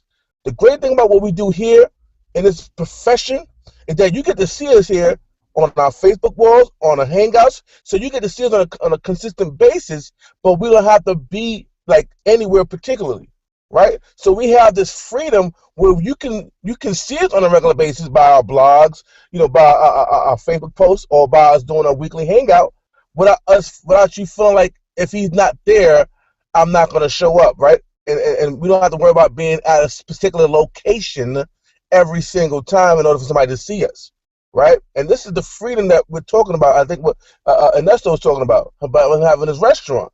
You know, you have a restaurant, you're there 10 hours, 20, 12-hour days, just because you want your business to be successful. And so with this profession, it allows you to be successful without having to be somewhere. Like I was in the music industry, right? And I come from the music industry, working with Def Jam, and I realized something. An artist is successful, but he or she has to go to every single interview, do every single concert, in order to get that kind of success. He can't duplicate himself at an interview. There's no way to have Rick Ross do 20 interviews all over the country and be at his house. They want to see him at the station and he has to show up to every station in every state or country that they want him there in order for him to get that fame of being everywhere. With us, we don't have to do that. We can pop on a hangout and be in every freaking country, state, or city from a freaking hangout, guys. And so understand the power of what we have versus power of other people. So we admire and be like, oh my God, Rick Ross, or oh my God, Beyonce. But they got to work even harder than we do to kind of get to achieve the kind of success that we can achieve here. Like Tracy Walker's a millionaire, right?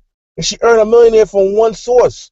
That's more powerful than saying I earned $1 million from this, and that, right? Because think about it like this. If they say, well, Tracy, how did you earn your millions? Well, I earned my millions from the Power Network. Wait a minute, that's it? That's all you did that was it? Yeah, pretty much. Okay, guys, we need to drop everything we're doing right now because she's doing one thing and being successful, and we're doing 10 things to get the same kind of income that she's getting, right? So I'm learning from her success, right? I'm learning, and I got the opportunity to like be her bodyguard at certain events.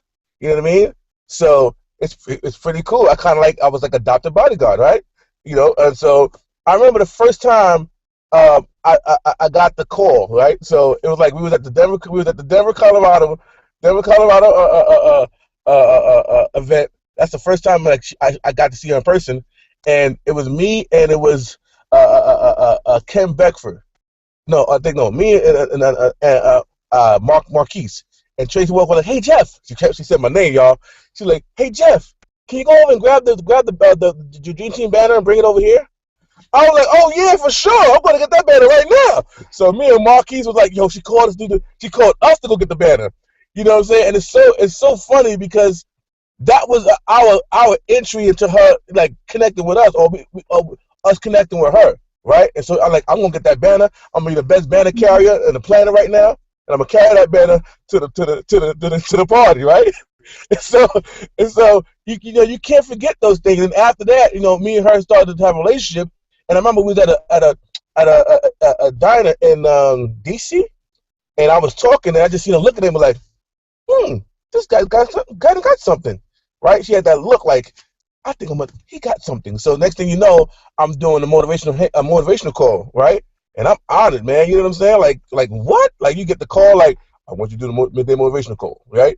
And so you just all geared up, and from that point on, my life started to change because people started to see me as this motivational speaker because she gave me a platform to speak on. Now, mind you, I'm a person that stutters, but I always told myself I want to be a motivational speaker, and that me stuttering didn't take away from the value I was giving to people or I give to people.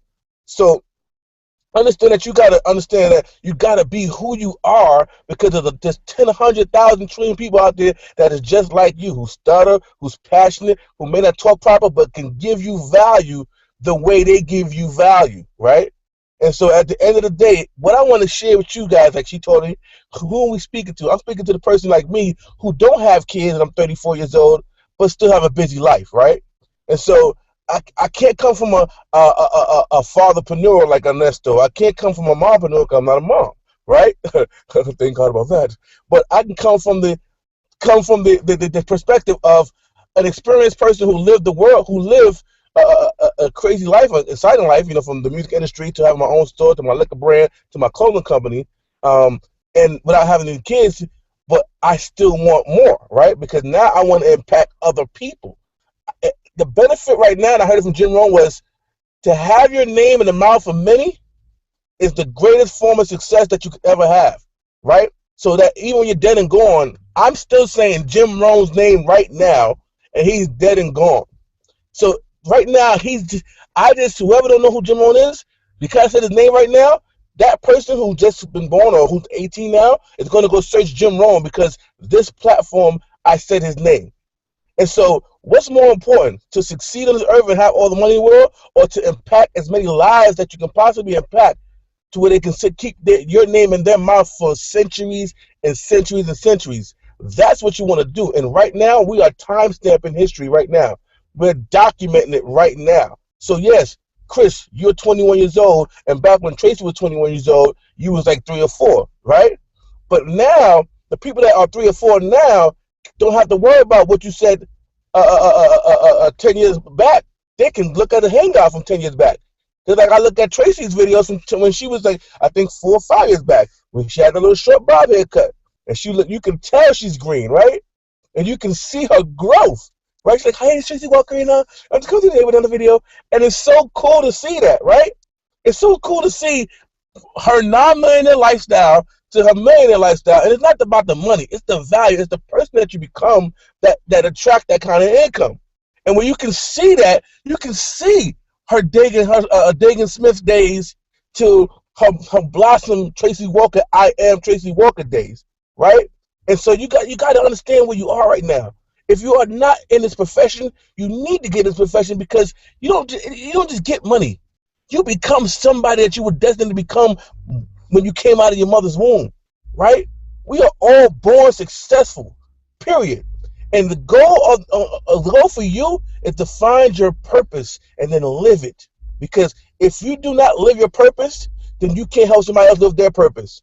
We are all connected in some kind of form or fashion. And if we don't do our duties, then your duties can't be performed because Tracey didn't do her duty, right? And so I'm looking at Tracey like, man, imagine if she didn't do her duty to become successful and build the dream team. None of us would have been here.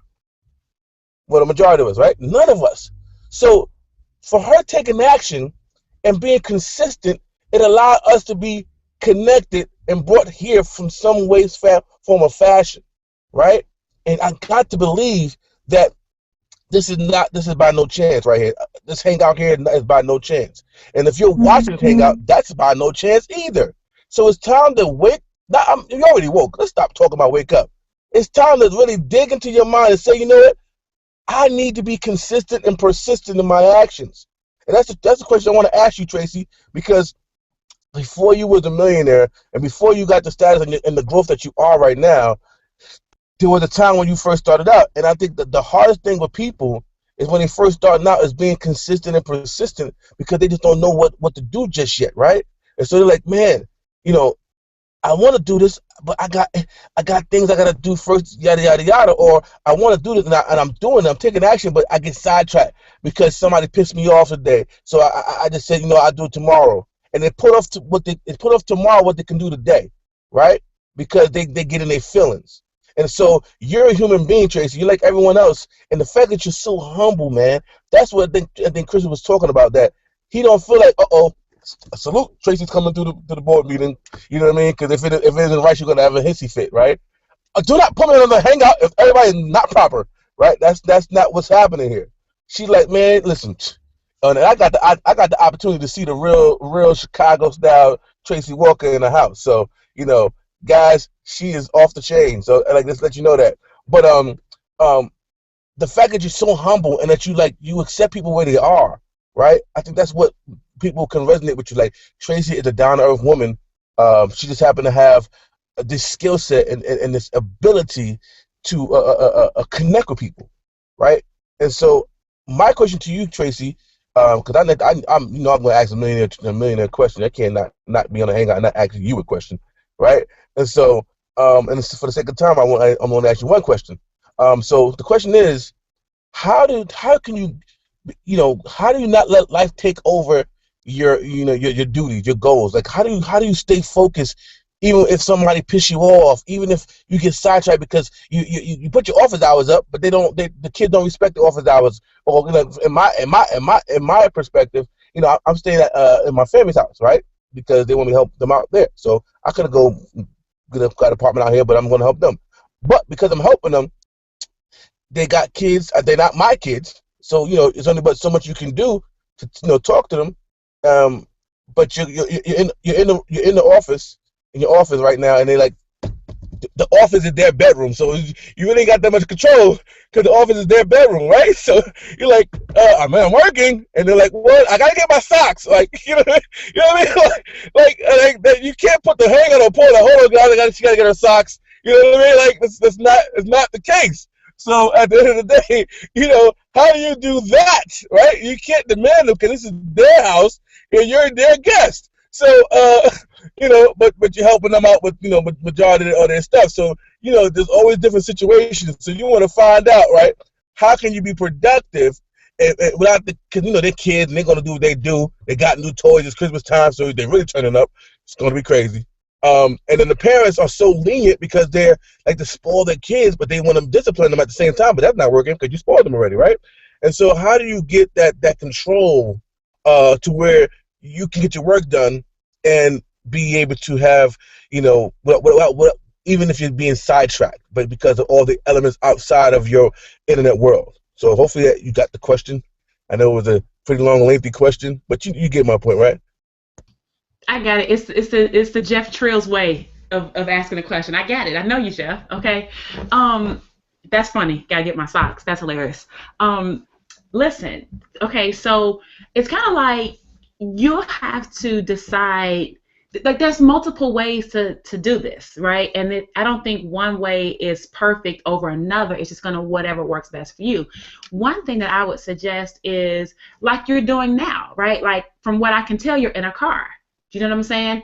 Maybe that would be the best environment sometimes. Now, maybe not all the time will that be ideal, but obviously right now it works for you, right? So in times where you can kind of isolate yourself in that way and be in the car, then be in the car, and make it kind of like one thing that I found about people is that people generally understand where you're coming from once you explain to them where you're coming from, right? So, for example, you get on a hangout and we can see that your background is the car as opposed to a bookshelf, right? So we're going to make the assessment that Jeff is in his car, and we're going to go through all these different mental gymnastics about why is he in his car. But when Jeff comes out and he says, hey, listen, I'm coming to you live straight from my car because in the house, I've got kids running around and I need peace and quiet. And in order for me to deliver as much value to you as I possibly can, right, me being in my car is going to allow me to serve you better. And I highly recommend that if you got in your car sometimes, you might be able to focus too. Boom, now people can appreciate like, oh, damn, yeah, I got kids. Maybe I need to go get in the car, right? And now you're giving people permission to do things that may seem a little weird or odd, not necessarily, status quo, but make sense, right, to accomplish the goal. So I would say do that at times. Other times, right now it's Christmas break, so everybody's at home. Now, I don't know if these are school-age kids, right? If they're school-age kids, then before long they'll be at school during the day, right? And if they're in school during the day, then you've got to take advantage, just as a parent would, of the time away from the kids, right? Like I have to do that with my stepdaughter, right? Because she's in the 6th grade, and she gets back, her bus drops her off at 4:15 on the dot, right? Picks her up right in front of the house, drops her off right in front of the house. So with her, I've got to make sure I'm done, right? I'm done. Why? Because school time, I mean, she can kind of do her own homework and things like that, but when she needs help, she asks me questions, right? I can't be in the middle of a hangout at 4:45 when I know she's got homework. That would be, to me, disrespectful of knowing what my family life is like, right? So take advantage of the time when the kids are away in school to really speed and do what you have to do. And that is why you have to have a daily method of operation, right? You can't speed through what you have to do if every day you sit down and like, okay, what do I need to do? Right? You kind of already need to know what you got to do.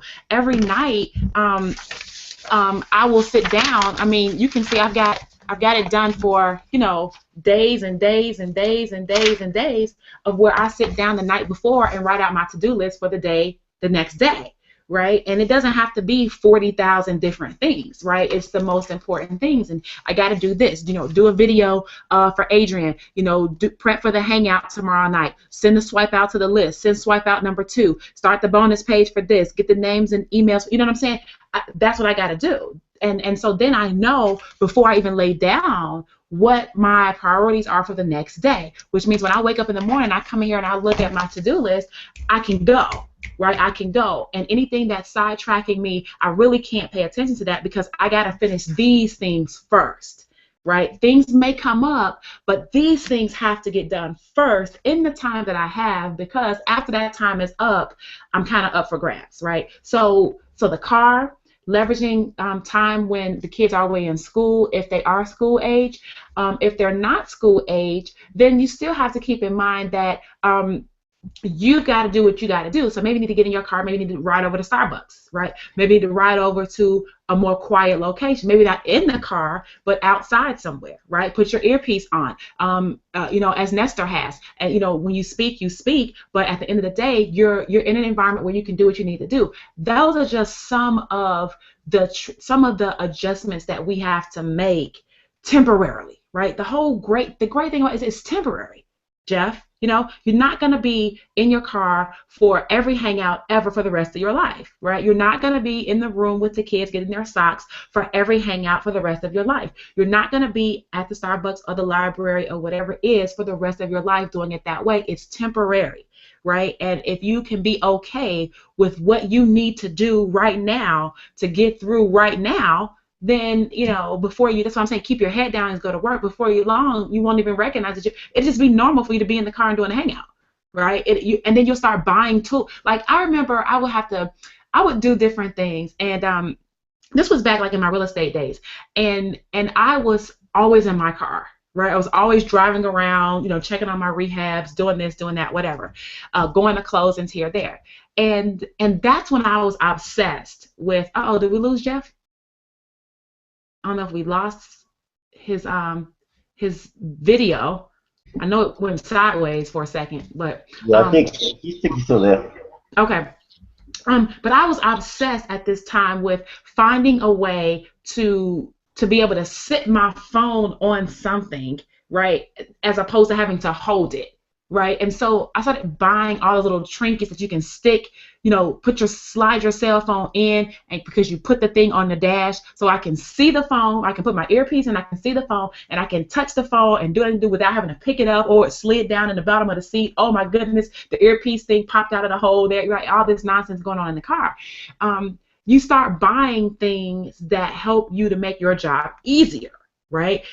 Even like how a cab driver has that little platform for their computer, right? Or their whatever the way they process payments. Now, I'm not suggesting that you get that in the driver's seat, but I am saying that if you have that little thing sitting on the side with your computer there, then at least if you need to pull over to the side, your computer's already up, it's leveled out, and you can go. You know what I'm saying? And you'll find ways to enhance your experience when you just decide this is what I got to do and stop complaining about it one way or the other. So I'm like that now, right? I went and bought there's this thing called, did you guys know that there's a thing called Chromecast? I'd never heard of it before. Chromecast, like Google Chrome. Okay, so Chromecast. So I'm standing in the Best Buy line because we got my stepdaughter a computer for Christmas, and I'm standing in the Best Buy line for them to bring the computer forward. And you know how they always upsell you with all the stuff right at the checkout, right? The most beautiful sales funnel. And I laugh because I'm like, Best Buy gets it, right? I mean, all these big businesses get it. They're just not out on a hangout telling you that this is a strategy, right? They're not alerting you to be aware of what they're doing. But you and I, right, we understand. So I'm sitting in the line, like, I'm sitting here, it's a long line, I'm looking around, so all this shit is for sale, like right on both sides, right? So I'm like, oh, they're good. And it's like little trinket stuff that you just look at everything like, I gotta have this. So I'm looking, and then it has Chromecast, kind of in a little box, a little box like that. And I'm like, what the heck is Chromecast? So of course I recognize Chrome because Google Chrome, right? So I'm looking, and it said that you can broadcast you can stream anything that you have going on your laptop, on your tablet, your iPad, your phone. You can stream anything that you have on that device onto your television, right? All you got to do is like a USB port, right? You stick this thing, or it goes into the HDMI port of your TV, or the HDMI port on your TV. So you stick it in the HDMI port of your TV. You run through a little setup process on your computer, right? It gives you a code, and now you're set up. Now, if you're watching a YouTube video on your phone, you can hit the Chromecast button, and it'll automatically show up on your TV, right? So I'm thinking, oh yeah, I need that for the boat, right? Because we got the boat and we got the TV out there, and many times I'm like, I'm on the computer or I'm on the phone, right? And I'm saying, if I could just see this bigger, or like a hangout, right? Because at home I got my desktop. Right? On the boat, I got my laptop, and I'm just like, I just wish it was over there. I could actually stream my Hangouts onto the television, even though I'm looking at it, so I'm immediately I'm sold, right, on this little device while I'm in line to buy the computer. This had nothing to do with why I was there, right? So I went on and I buy the Chromecast. Now, my point in saying that was when you decide that that's what you got to do, right? That I've decided I've just got to do work on the boat sometimes. Right? It's not going to be 100% relaxation, or it is relaxation, but I've got to tap in a little bit, that I'm going to make my experience that much more enjoyable by at least finding a way to create an environment that makes me feel more at ease and relaxed with what I'm doing. Instead of struggling on my phone or my iPad, I'm going to broadcast it onto the 27-inch TV over there, and now even on the boat, I can do what I need to do. Right, $35, I think it was, Chromecast. So same thing as I was saying with Jeff, right? You'll find ways to make it work, but the decision has to come first. This is just what I've got to do. It's just part of my day, my life, my saga, right? It continues. So Jeff isn't here to say that answers this question or not, but I believe it did, and so we're going to leave it at that. Okay, so Terrence, back to you. No, that was awesome. Wow, sorry. I didn't even know about that Chromecast, but that is definitely awesome. Wow, definitely got to check that out. To interject what Jeff was saying earlier, yeah, Tracey, not for nothing, like, you definitely are the oracle because you bring out a lot of what the person is, because when he was talking about when you reached out to him and called out his name, and he went to get that banner. It was like, for me, it reminded me of when you called me, and I'm coming out of the subway station, and you called me and you're like, dude, you on the Empower Hour call or what? And I'm like, huh? What? Out of left field? Like, me? Who? What? And I was like, yeah, like, I'm ready to step into leadership. And it was like I said last week to these guys that I'm not really a celebrity follower, because I've learned that the celebrity is within each and every one of us. It's just up to us to express it, and that's what having this platform, being able to do that and stream our videos, do our videos, our hangouts, write up our blogs, or have our outsourcers do it.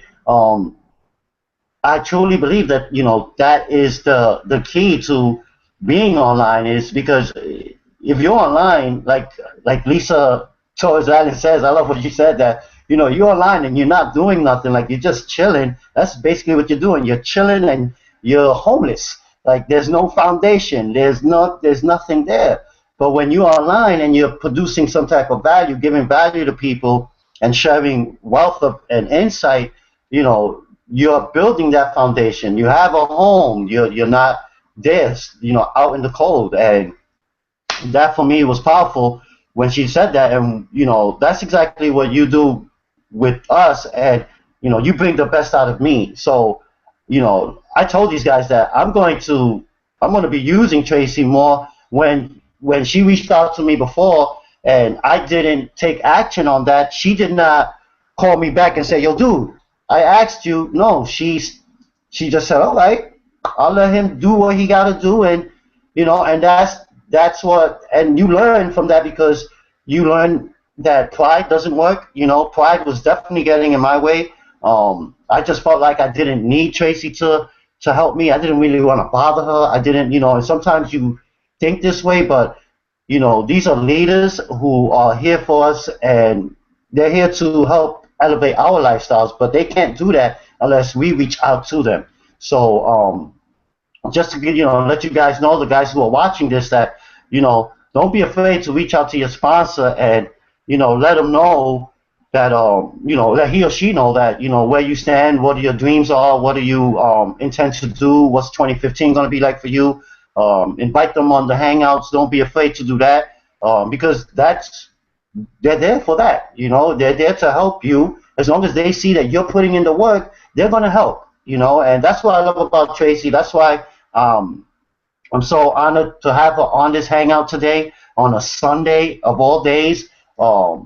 I didn't think she was going to say 11 a.m., but when she said 11 a.m., bing, it gave me like, yo, all right, 11 a.m. it is, no excuses, and that's very important. So on that note, Tracy, I definitely want to thank you for joining us today, being on this hangout on a Sunday. I know Sundays is definitely relaxed days, and I definitely just want to say that I truly, truly appreciate your leadership, your mentorship, and the wisdom that you bring to the table, and actually how much you do really care for us because there wouldn't be no dream team if you didn't, and that's honestly speaking. So that's just how I feel. I know that we are running on 2 hours, which is great. I mean, I'm trying to beat out Dave Wood. Dave, if you're watching, but um, hey, anything else you guys want to add on before we wrap this up and let Tracy go on with her day and um, link up with her family and all? I'm sure we're all going to be doing the same. Anything else you guys want to add in before we wrap it up? Any questions? I got something. I got a question. Okay, so again, Tracy, I appreciate your time. Freaking 2 hours. It's like your time is valuable, and you know that too. So it's like you got things to do. So we want to respect your time. But I just want to say thank you again for being here and just sharing your values, just like Terrence said, and being the leader of the dream team. I know for myself that I might not be a member of the dream team, and it's like it's like I'm like the dream team wannabe, I guess. It's like it's all over, and it's like, wow, I really respect the the camaraderie. It's an energy force that you can't really ignore. It is what it is, and I really do. Basically, my girl Lois, she's actually a business partner of mine, and I asked, what question would you have for Tracy? And she just said, just ask her, how have you, handled adversity in your business? Tough times, or when the going is tough, when you're not really getting the results that you wanted. When you're surrounded by negative influences, what do you do, and how do you manage that? And before you answer, I know it has to do something with your mindset, your way of thinking, right? Because that's what's actually, that's like the source of everything. But how have you managed that and overcame all of the negative people, the negative situations, the lack of results, the things shutting down, and all these things? How have you overcame that? Because of course, before your success, you are in the grind. Before your success and all of this, people may see you as the millionaire earner, but they didn't know that you were back shooting in the gym how many years ago. They don't see the hard work, the sacrifice, all of that. So when I look at you, I see you as the leader that you are today, right? The mother, the everything. But I know that before all of this, people probably weren't looking at you like, oh, she's going to be successful. You knew that you were going to be where you are today.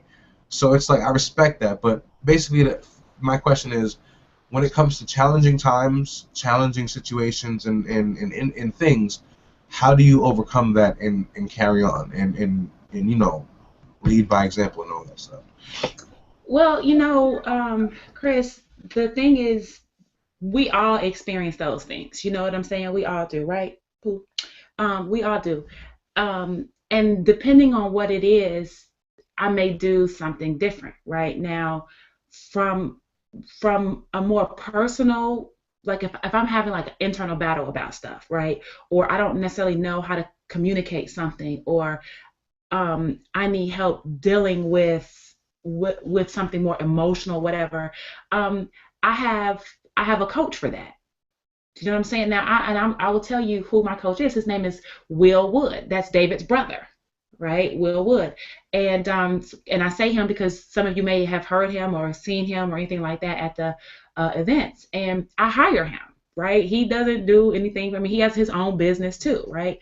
But he's a specialist with NLP and certain things like that, right? And so if and I speak with Will once a week, right? I speak with Will once a week. And so the thing is, for me, any negative energy or any negative thoughts or anything that's coming forth that isn't productive, I can bounce it off him, and then he can help me with provide me with tools to diffuse that, right?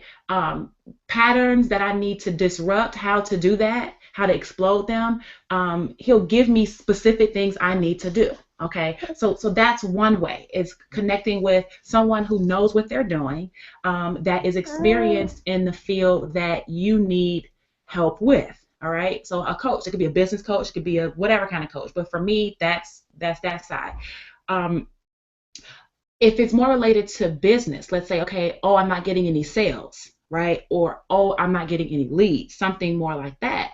Well, then that leads to a question that says, well, what is it that I need to change, right?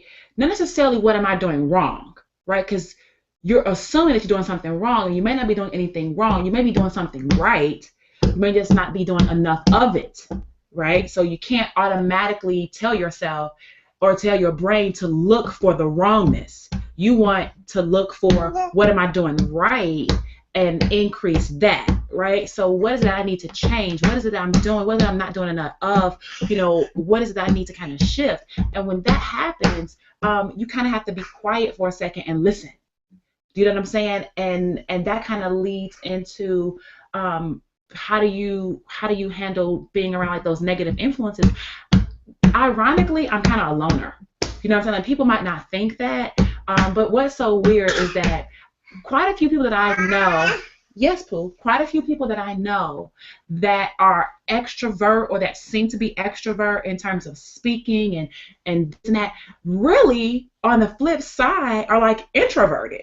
It's weird. It's freaked out. I don't know how to explain it to you, but I like speaking in forums like this, right? I like speaking on stage. It doesn't bother me. The number of people, the more the merrier. I'm happy, right? But when it comes to like little settings where it's like a little group over my house or something, I'm like, I really rather go upstairs, right? I'm really kind of introvert in that way. And so you have to be able to remove yourself, is my point. And I think that I may be that way because I can remove myself, and I try not to be disrespectful or rude, right, or anything like that, but I remove myself from stuff like that, and I'd rather be by myself than to be around any type of negative energy that I can get away from, right? So if I need to be in a room by myself, I'm good with that. I don't feel bad being by myself. Right. My Terrence, mother what was used I to saying to always you say, yesterday? huh? I was telling Terrence about the incident. I have no problem being by myself and surrounding myself with people who get it. Yeah, and if nobody gets it, you got to be okay with that too. You know what I'm saying? Right. If nobody gets it, you get it. The thing now is that usually I'm not by myself anymore, right? Here, as you can see, I have a little offspring here. but the thing is, it could just be me and him, right? It could just be me and him if Kilo's not here, and I'm good with that. And not feel any type of way, not feel like I need anybody's approval or this or that. And if I do feel like, well, wait a minute, I felt like I should have had someone's support, or I felt like, well, man, somebody could have done this, then that's what I talk to Will about, right? Because that's on the personal side. And what I need to release, because we can't change people. We can only change how we interact and what our perspective is and what our response is and how we perceive when interacting with others, right? So I speak to him with that. But generally, being able to remove yourself from environments where you can remove yourself, even if you're at work and you've got to work amongst these people, it doesn't mean that you have to congregate with them, right? You're working, you're doing the work environment or doing the work required in that work environment, then you have to be able to rotate out mentally and just do what you have to do. And anything else, it really just boils down to to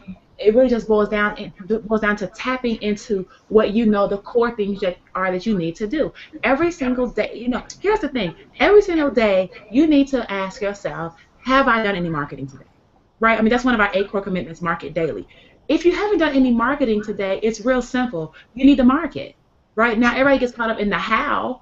And how do I market? Well, ask yourself this: if your kid had at school, they have like the candy that they sell or the Girl Scout cookies or whatever. Look, if your kid had something that they needed to sell, right, for whatever, for their school, and they want to win an iPad, right? You don't ask, oh my goodness, child, well, how am I going to do that, right? You just automatically kind of start everywhere you go. You like, listen, my son has his candy at school, right? Guys, I'm going to need you, right, to go ahead and take a look at this brochure of stuff, pick what you want, and make sure you get your checks over to me by this date because we got to turn them in. It's almost like an assumption that you're going to help out this cause.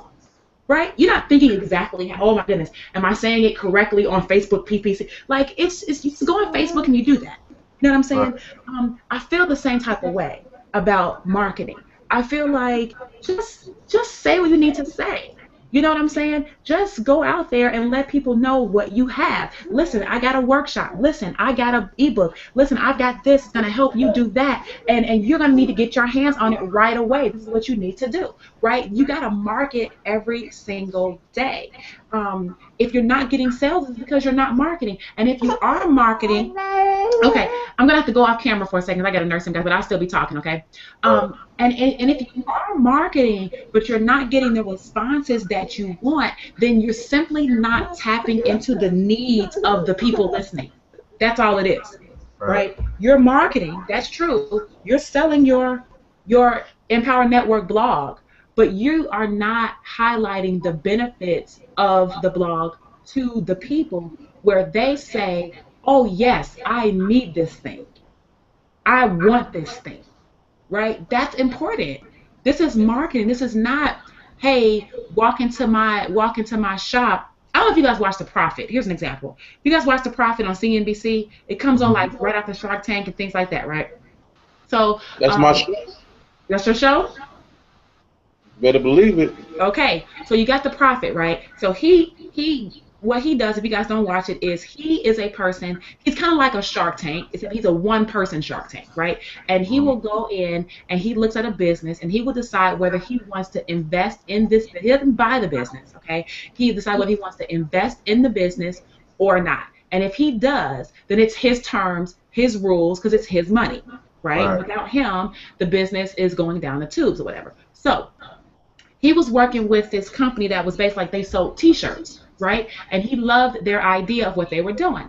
But their main salesperson, the Prophet was not confident that the sales rep was representing the company properly when he was going out on sales calls. Therefore, he was going out, right? And he was busy, but he wasn't bringing in any orders.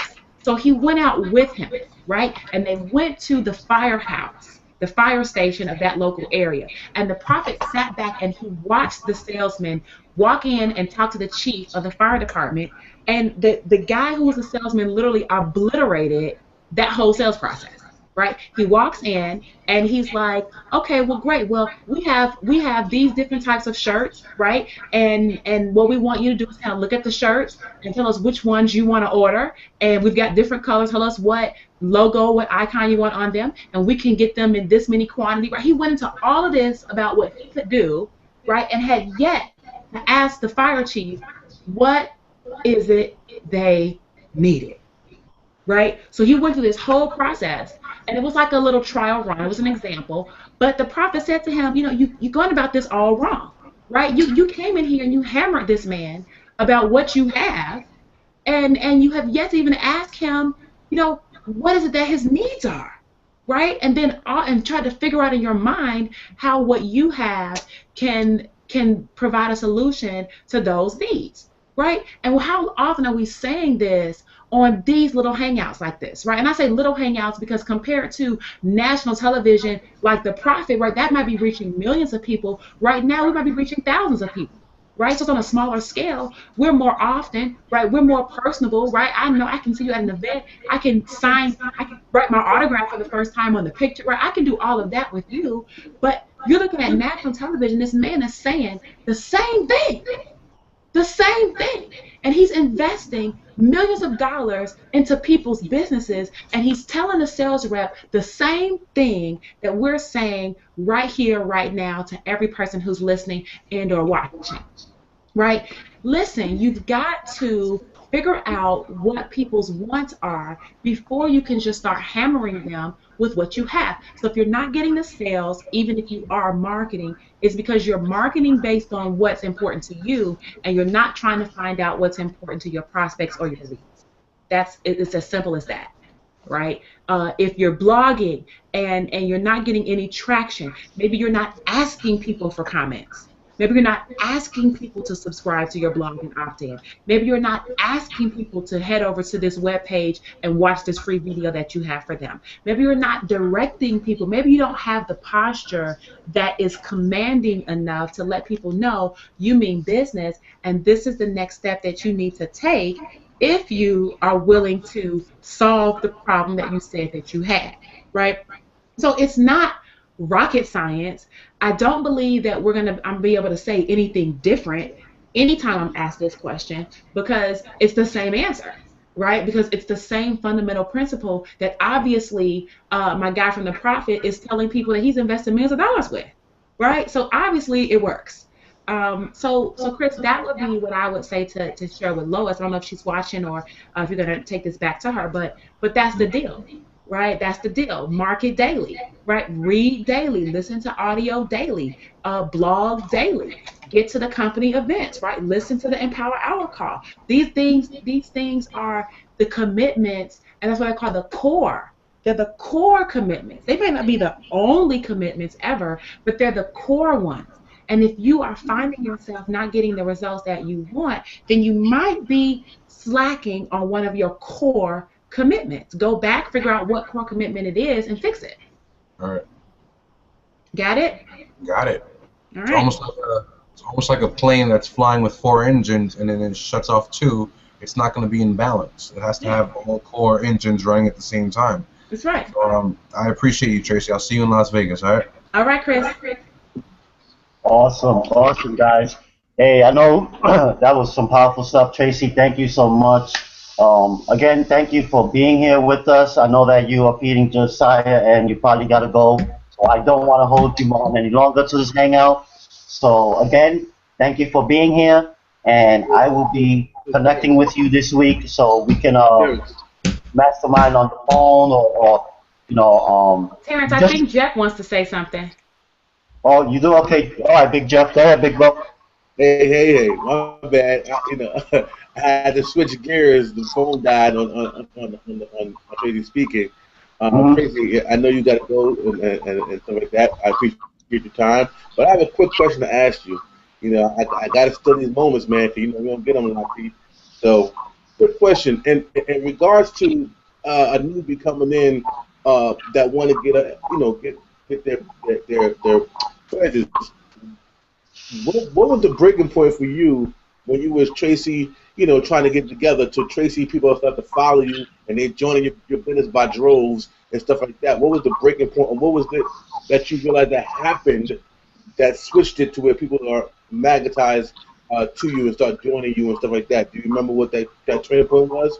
And also, should somebody focus on building their brand as their person?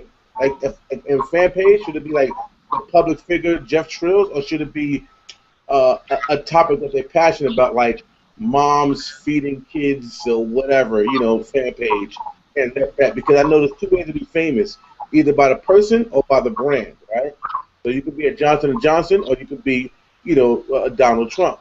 Now, it's a 2-part question. So I don't want to, how I get down, but the 2 question is, when did you know your break? When did you know that you got it and people started following you, start actually signing up?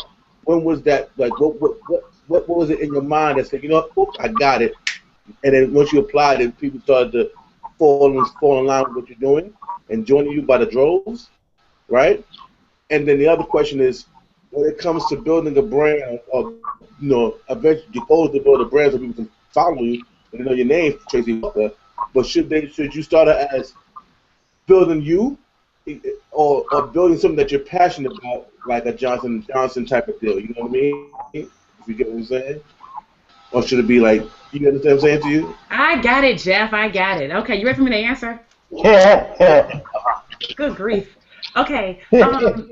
Um, okay, for me, um, okay, there's two different. Okay, there was a what I would consider a breaking point. Um, but there were things that happened before then where people were still signing up though. Okay, I don't want it to seem like nothing was happening until the breaking point, and then the breaking point stuff started happening. Stuff was already happening, but then there was a breaking point where then I realized that I could do better than what I was doing. Put it like that, all right? So prior to the breaking point, what happened was that I was just this was during a time where my story marketing was just kind of coming on the scene, right? We say it now, tell your story all the time, but it was kind of just coming on the scene. And all I did was, and you guys have heard me say it, all I did was I created a free report, right? And I made it as a PDF, and I offered the free report that kind of told my story with a particular format to it. I made it available as an opt-in when people opted into my site, right? My blog, I can't remember what it was. I think maybe my blog. Okay, cool. Here. He's got to have my iPhone. I don't know what his iPhone. He always sees me on it. He's like, Lord, he's got to have it. Okay. So I created this free report, and people would they would see. Now the thing is, people had to opt in though, right? So I was on a lot of videos back then. And I was just doing videos with the one premise, which was teach somebody something and then give a call to action, right? That was really it. I wasn't doing videos like, oh, I'm at Baskin Robbins eating, like I wasn't into lifestyle stuff then, right? Because quite frankly, my lifestyle stuff would have been very depressing, right? So I wasn't doing lifestyle stuff. You know, I was just, hey, let's learn something. Let's teach what I just learned, and then let's tell people to let's give people a call to action, right? And learn more about me because I was new. People didn't know who I was. In fact, Lisa Torres, I believe she was out still. She was out back then, and some other people too were doing things, playing around on YouTube. I can't really remember everybody, but learn something. You know, I would get on a webinar or whatever it was, conference call, I would learn something, and I would go and do a video about it and teach people about it. And then I would say, hey, listen, if you want to learn more about me, you know, my story, where I come from, and, you know, how I even got involved in this, head over to, you know, blah.com and make sure you opt in to get my free report, right? I would tell people that all the time. And people would opt in and get the free report. I can't remember when people didn't do that. That's why it's hard for me to, sometimes people say they're not getting any leads, right? Because even if I wasn't getting 100 leads a day, I was still getting like one or two. You know what I'm saying? I was still getting one or two just by my videos being out there telling people that, all right? So people were always kind of coming in, surrounding themselves into my world. Now, in reference to selling them, people signing up, people would do that because I would spend so much time, and Nicole would tell you this, I would spend so much time teaching people stuff. You know what I'm saying? I mean, Saturday morning, Tuesdays, Thursdays. I mean, Nicole was brand new too back then, right? And I'm teaching people HTML code. We're doing webinars on how to, you know, move your video over 2 inches on your blog. Like, we were doing all this stuff at the very beginning from a basic level of, we understand you don't know it because we just learned it, right? And if we just learned it and we stayed up 24 hours to figure it out, we know you don't have time to stay up 24 hours and figure it out. So we're going to teach it to you so you don't have to stay up 24 hours, right? This was my, I'm 30-something years old, Jeff, with no kids, right? So I could do all of that, figure it out, and then teach it to people accordingly. And I did that a lot. And what that did was that built trust. You know what I'm saying? That built trust. I had a lady that emailed me back. I may have deleted her email because I delete the negativity. But I read it. Another lady, I read it, and I was just like, poor lady. Oh, no, but I think I responded to her. Let me see. Let me go. I'm going to read it to you real fast. Let me see if I can find it. Oh, here's a lady that says, I'm grateful for nothing. She's still here. I won't say her name. Let me see. Hold on, Poo Poo. Hold on. What's going on? let me see where I sent it. But anyway, the point is this. She said something like, okay, I want to get started in this program. I want to get started in this business, but I don't know who to trust, and I don't know, if this is real or not.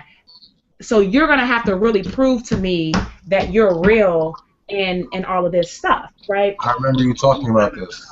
I definitely Huh? remember I remember you speaking about this on one of your on the Oh call. no, this just happened. This is another one because Oh, this lady just emailed me this today, right? Okay, here we go. Period. Here she is. I just sent this email out last night, right? So 8 o'clock p.m. last night. So this is what I responded. This is what she said. She says, "Thank you. I really want to work for myself, but I don't trust everything that's on the net. But if you can help me, you really need to prove to me that this is for real and not a scam. Talk to you later. Happy New Year." Right? So now I kind of have to assess her demeanor, right? Because if she's being snappy with me, right, then I'm snappy back or I don't respond. Sometimes I just don't respond. But if I'm in a mood, right, I'm in the mood for love, I'm going to snap back, right? Like, whatever, just to have some fun. Because you got to have fun, right? Who cares? She's not oh going to buy. gosh, you're If such a I thought she was gangster, being yo. snappy, my mental thing is she's not going to buy anyway, so who cares, right? And who is she going to she's not going to influence anybody who really wants to buy from me to not buy from me, so who cares, right? But I didn't sense she was being totally snappy. I felt that because she said things like, "Thank you," right? "Thank you. I really want to work for myself, but I don't trust," right? Right. That's important. I don't Yeah. trust, right? And then she goes, "Talk to you later. Happy New Year," right? Right. Happy New Year. Like, Right. she's not being snappy. She just is saying to me, Repapa. it's so much crap online. I don't know what to do, right? But she chose to say something like, "You need to prove to me," which really jarred. Like, I don't need to prove nothing to you, right? But I had to look at it in context, right? So I responded back to her, and I said to her, I said, "Well, I can't prove it unless you take the first step." I said, "I'm doing a training to teach people, but if you don't try, then there's nothing more that I can do. I suggest you get access to the class and think more positive." Right? Now that's all I can say. Like, I can't prove to her that anything is real unless she's willing to take some of her time or her money, one or the other, and risk it. Do you know what I'm saying? So that's what it is. So the thing is, in terms of getting the more sales, I understand that people don't trust what's out there, right? And so doing these trainings and inviting people to stuff for free for a little while is to your benefit because it allows them to see that, okay, you are teaching stuff that makes sense. Oh, I did learn something. You may have taught that to me for free this time, right? And so I think that this was valuable. It takes time to build that. And I did a lot of that. A lot of that, right? So people have signed up. Again, it may not have been 50 people in a day, right? But at least 1 or 2 signups in a week. You know what I'm saying? Getting started, that's very reasonable to get people to sign up 1 or 2 in a week by you being brand new. You have no credibility at this point, but you're building it. You're building it over time. Now the breaking point was when I started sharing my results with Dagan because he was my mentor at that time, and he was like, "Oh my goodness, like, you actually have some results, like some quantifiable results," right? And he interviewed me. And when he interviewed me, he put it on, he sent the interview out to his list. Now imagine, right, we're talking about Dagan Smith, who had already made 7 figures online by 2008, right? I was brand new for the most part, a couple months old. And he took my interview and emailed it out to his database of tens of thousands of people, right? Maybe hundreds of thousands at that time for him. That was a breaking point.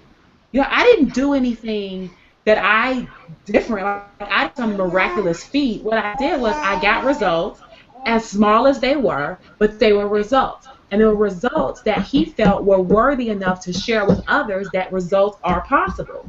He put me on this interview. He sent out this email, and now I've got tons of people going to my YouTube channel, tons of people going to my MySpace page at that time, tons of people coming to my blog, and now being in the mix of who I am, who didn't even know me before. But because Dagan said some positive things about me and I was connected, as Jeff said, the value increases, right? Because he said it, then now people say, all right, I trust her because I trust him and he said it. It's the power of association. That was a breaking point, Jeff. Right now, things start to speed up a little bit more. Now I had more comments on my videos. Now I had more opt-ins. Now I had more people engaging me on MySpace. Right when I switched over to Facebook, same thing. More people engaging with me. Not that they were all buying, right? Just explosively, but I had more of a fan base, right? Which is what you want. You want an audience. You need an audience first before any of that other stuff can happen. And that was the breaking point for me, being interviewed by a seven-figure earner, him blasting it out to his list, and now people who would have never been exposed to me were. Simple as that, right? That's what it takes. Now, in reference to the brand stuff, I wasn't worried about a brand. Like, that's just it. Like, I don't recall strategically trying to come up with a brand when I was new. You know what I'm saying? That's not important. It's not important when you're new to come up with this, oh, I need a brand, oh, I need a slogan, oh, I need a tagline, I need all this stuff.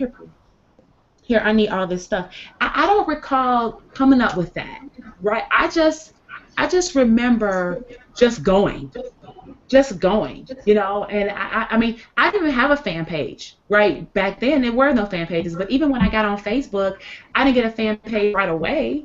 I just kept going. I had made a couple, tens of thousands of dollars before I even had a fan page, so the thing is, that was not what helped me to make the money or build the relationships. It wasn't. It was me just grinding in the trenches, right? Doing my videos, connecting with people. I spent a lot of time on the phone then, too, if I recall. I mean, I put a phone number out there, and I would have people, call me if you have questions. I had to do that then, because I needed people to trust and believe that I was real. Right. I had to build that first. And the more people that I could have saying, yeah, I spoke to her, right? I listened, or she sounds real, right? The advice that she gave me seemed reasonable. That was to my benefit.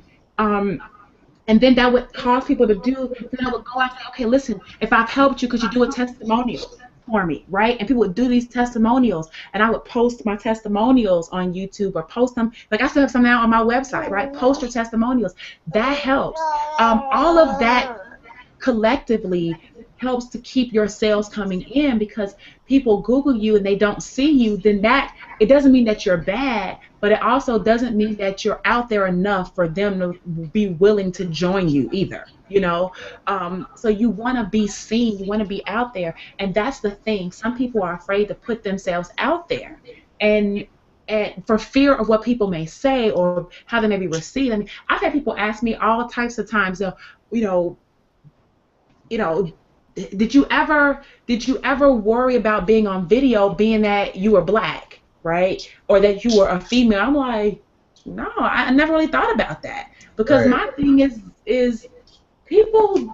I'd rather somebody see that I'm black off top and know that and be okay with that than for me to sneak it in on them, right? To hide behind, and then they don't like black people, let's just say, and they find out that I'm black, and now they're pissed, right? I just rather I'm black off top, and if you got a problem with me being black, then fine, right? Let's just get that out the way. And if you don't have a problem with me being black, then great, opt into the list, and we'll keep it moving.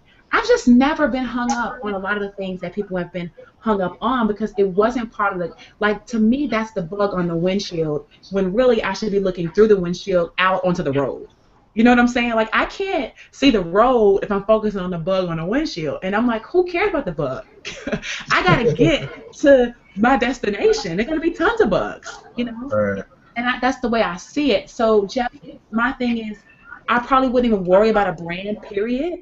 I would be more concerned with offering as much of myself to the market as I could, to build credibility, to build trust.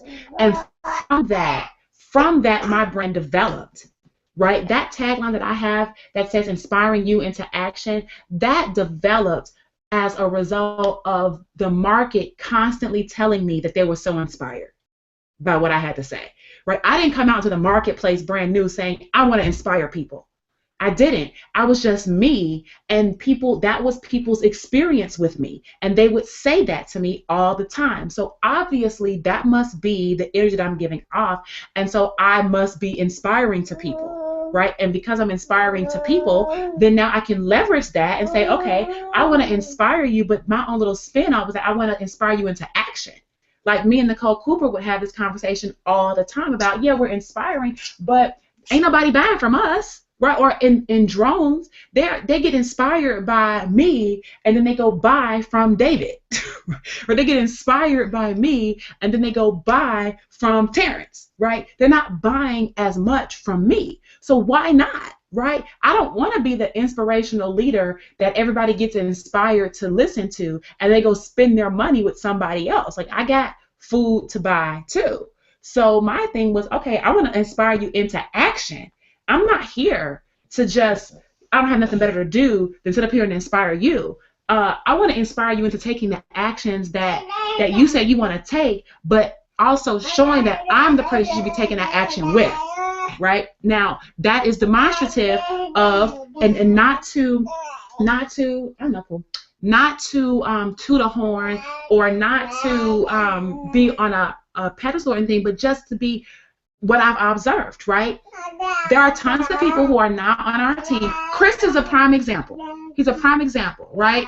Who's not on our team, who maybe he didn't know about us, right? When he signed up, he didn't know about us. Whoever got to him first, right? But then he realized that there was an us, right? Now, you know, due to our rules, Chris has to stay where Chris is, right? But he can tap into us because we don't have a problem with that. Right? But what's the issue? The issue, there are tons of people who wish they were on our team, right? They wish they were, whether they're connected directly to me or directly to Terrence or directly to Jeff or whoever. It doesn't really make a difference who they're directly connected to, but they just wish they were on our team for whatever their reasons are. Well, that's just it, right? I want to inspire people from the jump to get on our team if you have the opportunity, right? If you haven't signed up yet, then don't make the mistake of signing up outside of this team, because then you can't change, right? And then if you think we're going to do all our time, spend all of our time inspiring you for free, well, maybe sometimes, but I can't do that, right? We're all in business, right? That's right, isn't it? Okay, so inspiring you into action became the tagline for me, because my goal is to get people to take action with me. Take action today with me, not inspire you to go spend money over there, right, and exclude me, especially when I'm selling the same thing. Now, if I'm not selling the same thing, then so be it. If I'm selling the same thing, why are you buying from him, but you listening to me, right? Something's not right there. So that was a long story, but Jeff, I personally wouldn't worry about the brand if a person's brand new at the beginning. You worry about building your own self-worth and your own value in the marketplace. You don't have to have a tagline. You don't have to have a slogan. You don't have to have any of that. What you need is your name. You need your word, and you need people to know that you deliver the value when you open your mouth to speak, right, or to train, or to provide, or whatever, that you are definitely worth whatever it is that you are bringing forth. And from that, you can develop a brand, right? You can have 1,000 customers without a brand. Who cares, right? John M. Rose is in our company, and he's $1 million earner.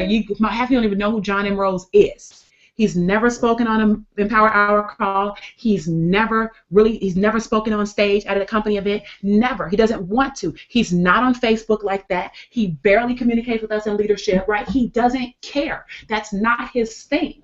So my point is, you don't have to have that in order to generate the sales. But he communicates with the people that matter the most, his list. He spends time building his list and building the credibility with them. That's what I would focus on, not all the other minutia that is the celebrity aspect of things, but that doesn't bring the money, not at its core, So I hope that answers your two questions, Jeff. Man, oh my God, OMG! I'm a grown man saying OMG, right? So I'm part of the social world, but yeah, I that was it for me. I mean, that right there was it for me, because you said you told your story in a PDF file, which allowed you to give somebody something for free, and then you just did a lot of how-to videos, and then told them, get on your list to get this free PDF and you be able to get inspired more. And then you convert them into sale. Like, listen, if you want more of this stuff, you want to connect with me and enjoy me and what I'm doing, right? Yeah, that's what I did at first. And Now, that's the after that, I will say this real fast. I did do a little video series. It was called the 5-Day Marketing Map. And MAP was an acronym for Massive Action Plan, right? Your 5-day marketing map. And I did a little video series on a couple of how-to things, like get the domain, I think, some basic stuff at that time. But people had to opt in, so I would teach on a couple of strategies, you know, live on YouTube or whatever. And then I told them to go to my blog and opt in to get the 5-day marketing map, and told them what the benefit of getting the marketing map would be. And then people would opt in to get the marketing map. You know what I'm saying? And I was teaching them on the back end, and the marketing map was free. I spent time to put the marketing map together, but I couldn't. I mean, I guess I could have charged for it, but my thing was I was new. Like, I'm on the marketplace. Like, I don't have a major label backing me. You know what I'm saying? I don't have all this marketing budget, and I don't have a street team, and I can't get on a radio station and have all the top DJs endorse me. Like, that wasn't this, right? You know what I'm saying? This is me, grassroots, ground floor, out the gate, brand new. I have to give it away for free for now. Right? And you build things up from that perspective. And people have a hard time doing that. That's what their delay is. You know, you've got to create something. Like, don't make it where you're spinning your wheels every day trying to get something for free. Create a free product of some sort, simple, a YouTube video, a training that goes through a series of things, and then all you're doing is marketing stuff all day, telling people to go get that more detailed thing. That is going to give you leads. I don't know why people have a hard time getting leads, honestly. I don't, because that's all I've ever done, and when I was brand new, that worked out the gate. You know what I'm saying? And the more of that you do, the more leads you'll get. Of course, the more that you interact with those leads, the more value that you give them, the more sales you'll get. And it's a process. But that's create something. My point was create something even outside of just the PDF, which is the story. Create a little training of some sort and let people get that. And that's all you do. You spend your time marketing that thing, right? And then that thing should lead into Empower Network, or whatever you have on the back end. So therefore, on the forefront, you're not Empower Network. You're, for me, it was 5-day marketing map, 5-day marketing map, 5-day marketing map, right? At that time, that company I was in was Success University. It wasn't Success University. It was just my 5-day marketing map. You know what I'm saying? And people knew me because of that, and what I trained in. Then they joined me because they wanted to be more in my network. They didn't necessarily care about Success University, but they wanted to be in my network, and that was the key element for that. Man, that's ooh-wee. I know. I feel like we having a perfect talk, but I know people are watching this. If y'all watching this, man, that's the nugget that you want to take away. Trill talk, like that is a nugget you want to take away. I mean, a lot of nuggets, but you want to take it that nugget, because that right there is what it takes. And what you're saying right now, you're doing the video. And I have women on my team who like, oh, I can't do video. Oh, and these are some beautiful women, but the more beautiful women, they're like, oh, the more pretty you are, they have the hardest time cutting videos for some strange reason. I don't know if they worry about their hair being done. I said, well, get a BHD hat, a bad hair day hat, and put that on and let's rock it out. Brand that, right? Brand your bad day hat and just rock that out. What can you say to women to get them to make these videos? You know what I mean? Like, how do you get the team? Like a lot of women or people just don't know the power of video, and they're so scared of making videos. Do you have any advice towards that? Like, as far as getting them to make videos, and it frustrates me, right? My team could be so much further. The age-old phrase.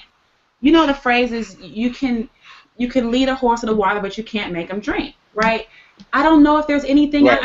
We're looking to make something so simple. We're trying to simplify the simple, right? I don't know what's going to make somebody. Do the video if you want to get the result. That is just real simple. Now, if you don't want to get the result, then you could search around for other ways and waste more time. But ultimately, that's what we're saying, that you got to be willing to do what you got to do.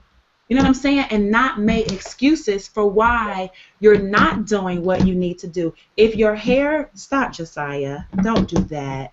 You're just doing it on purpose now. Stop. If your hair is bad, you know, I'm the kind of person that I've done videos in my Louis Vuitton scarf before. You know what I'm saying? Get you a high end, like you say, a bad hair day hat or whatever. Get you a high end swagged out scarf, or get you a cute little hat, or get you something like that where when you have those days, because we do have them, I'm not gonna lie, we do have them, and there are times when I'm like, oh, should I do this video but my hair is wet, you know, well then I've got to find another way to do it, you know, or if I'm gonna delay the process and getting it done, then I've got to make sure that I'm knocking out 2 or 3 videos, or I'm knocking out as many as I can when the hair is done, right? So that I can supplement those days when it happens again with videos where the hair is done, you know. But you've got to be in the game enough to at least prepare in that way enough so that you really don't go without your content being up. You know what I'm saying? I just don't see it as an excuse. And what's gonna make them do it? Nothing. I can't say anything to them. Right? Because the only thing I can say is what we've been saying is you got to do the video. Now, if you don't want to do the video, then then do a PowerPoint presentation. I mean, David Wood, before he started showing his face, right, when he was living in a van, and we were in another system, he would never show his face except by still image, and we would hear his voice. But the thing was, David was so good at selling that he could create a PowerPoint presentation that was like an hour and a half long of you just listening to him, and he would sell you at the end of that. And he never did a video from the standpoint of facial video, right? He was doing video, but he was doing it from a PowerPoint presentation perspective. Maybe that's an option. You know what I'm saying? Maybe that's an option. But at the end of the day, you got to look at what you're good at. You know, David was good at selling, and he didn't need to have his face shown to sell, right? Except through his pictures. I wasn't that good at selling just with voice, right? I felt that I was more of a connector. If people could see me, or if they could see me, if they could feel my energy, if they could, you know, see my expressions and realize that I am being authentic and I'm not, you know, some little shyster pulling a bunch of strings and pushing a bunch of buttons, right? That was my thing. So I needed to connect from a video perspective live, because I felt that was the best mode for me. Now, if a person doesn't feel that's the best mode video at all, then they're going to have to figure it out. You know, I don't know what it's going to be for them, but that's why I said at the very beginning of this hangout was that, you know, you got to figure out what your core 2 strengths are, you know, and once you figure out what those 2 things are, it's very easy to decide how you're going to go about manifesting or go about expanding yourself in the marketplace. You know, if you don't know what those things are, then you're trying everything and you don't know what's effective. I knew video was effective because it was who I was, you know, so I can't say anything, Jeff. All I can say is you need to figure out what you got to do to make it happen. If you want to do video, then you got to stop with the excuses, though, because that's unacceptable. Thank you so much. You're welcome. Thanks so much. Awesome.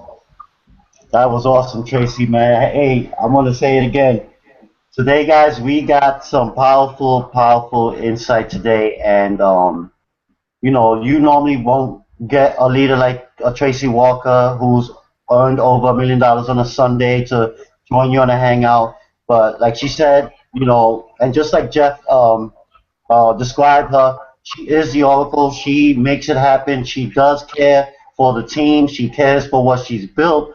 And as long as she sees you put in the work and you are doing it, she's going to help you. She's going to, you know, help you elevate. And just like she's seeing me do what I do, I reached out to her and said, you know, enough is enough. You know, I mean, she spoke to me.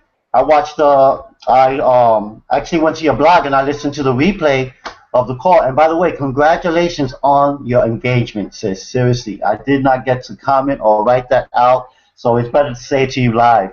But congratulations to you and Greg, man. You guys are definitely the power couple, and you know, you guys just show it, you know, and that right there just brings happiness to a lot of people, and I'm sure it's also going to bring happiness into your lives, which is powerful. I'm happy for you guys.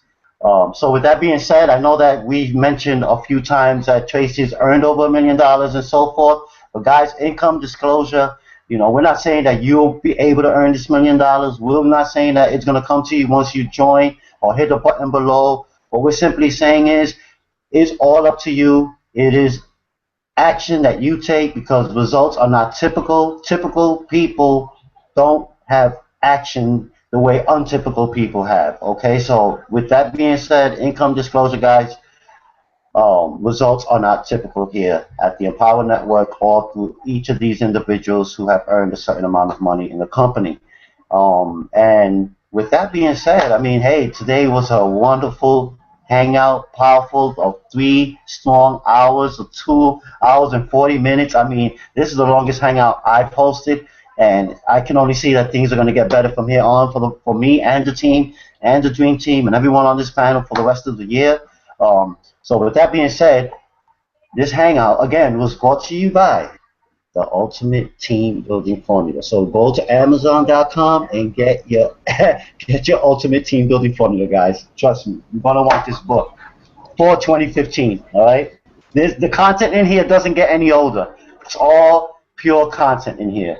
So guys, thank you guys for joining us. Katrina, I don't know if you're still there. I know you said you was gonna step out, but thank you for being on this hangout. Also, Chris, thank you for your passion and your wise and your young wisdom because honestly, you're definitely growing.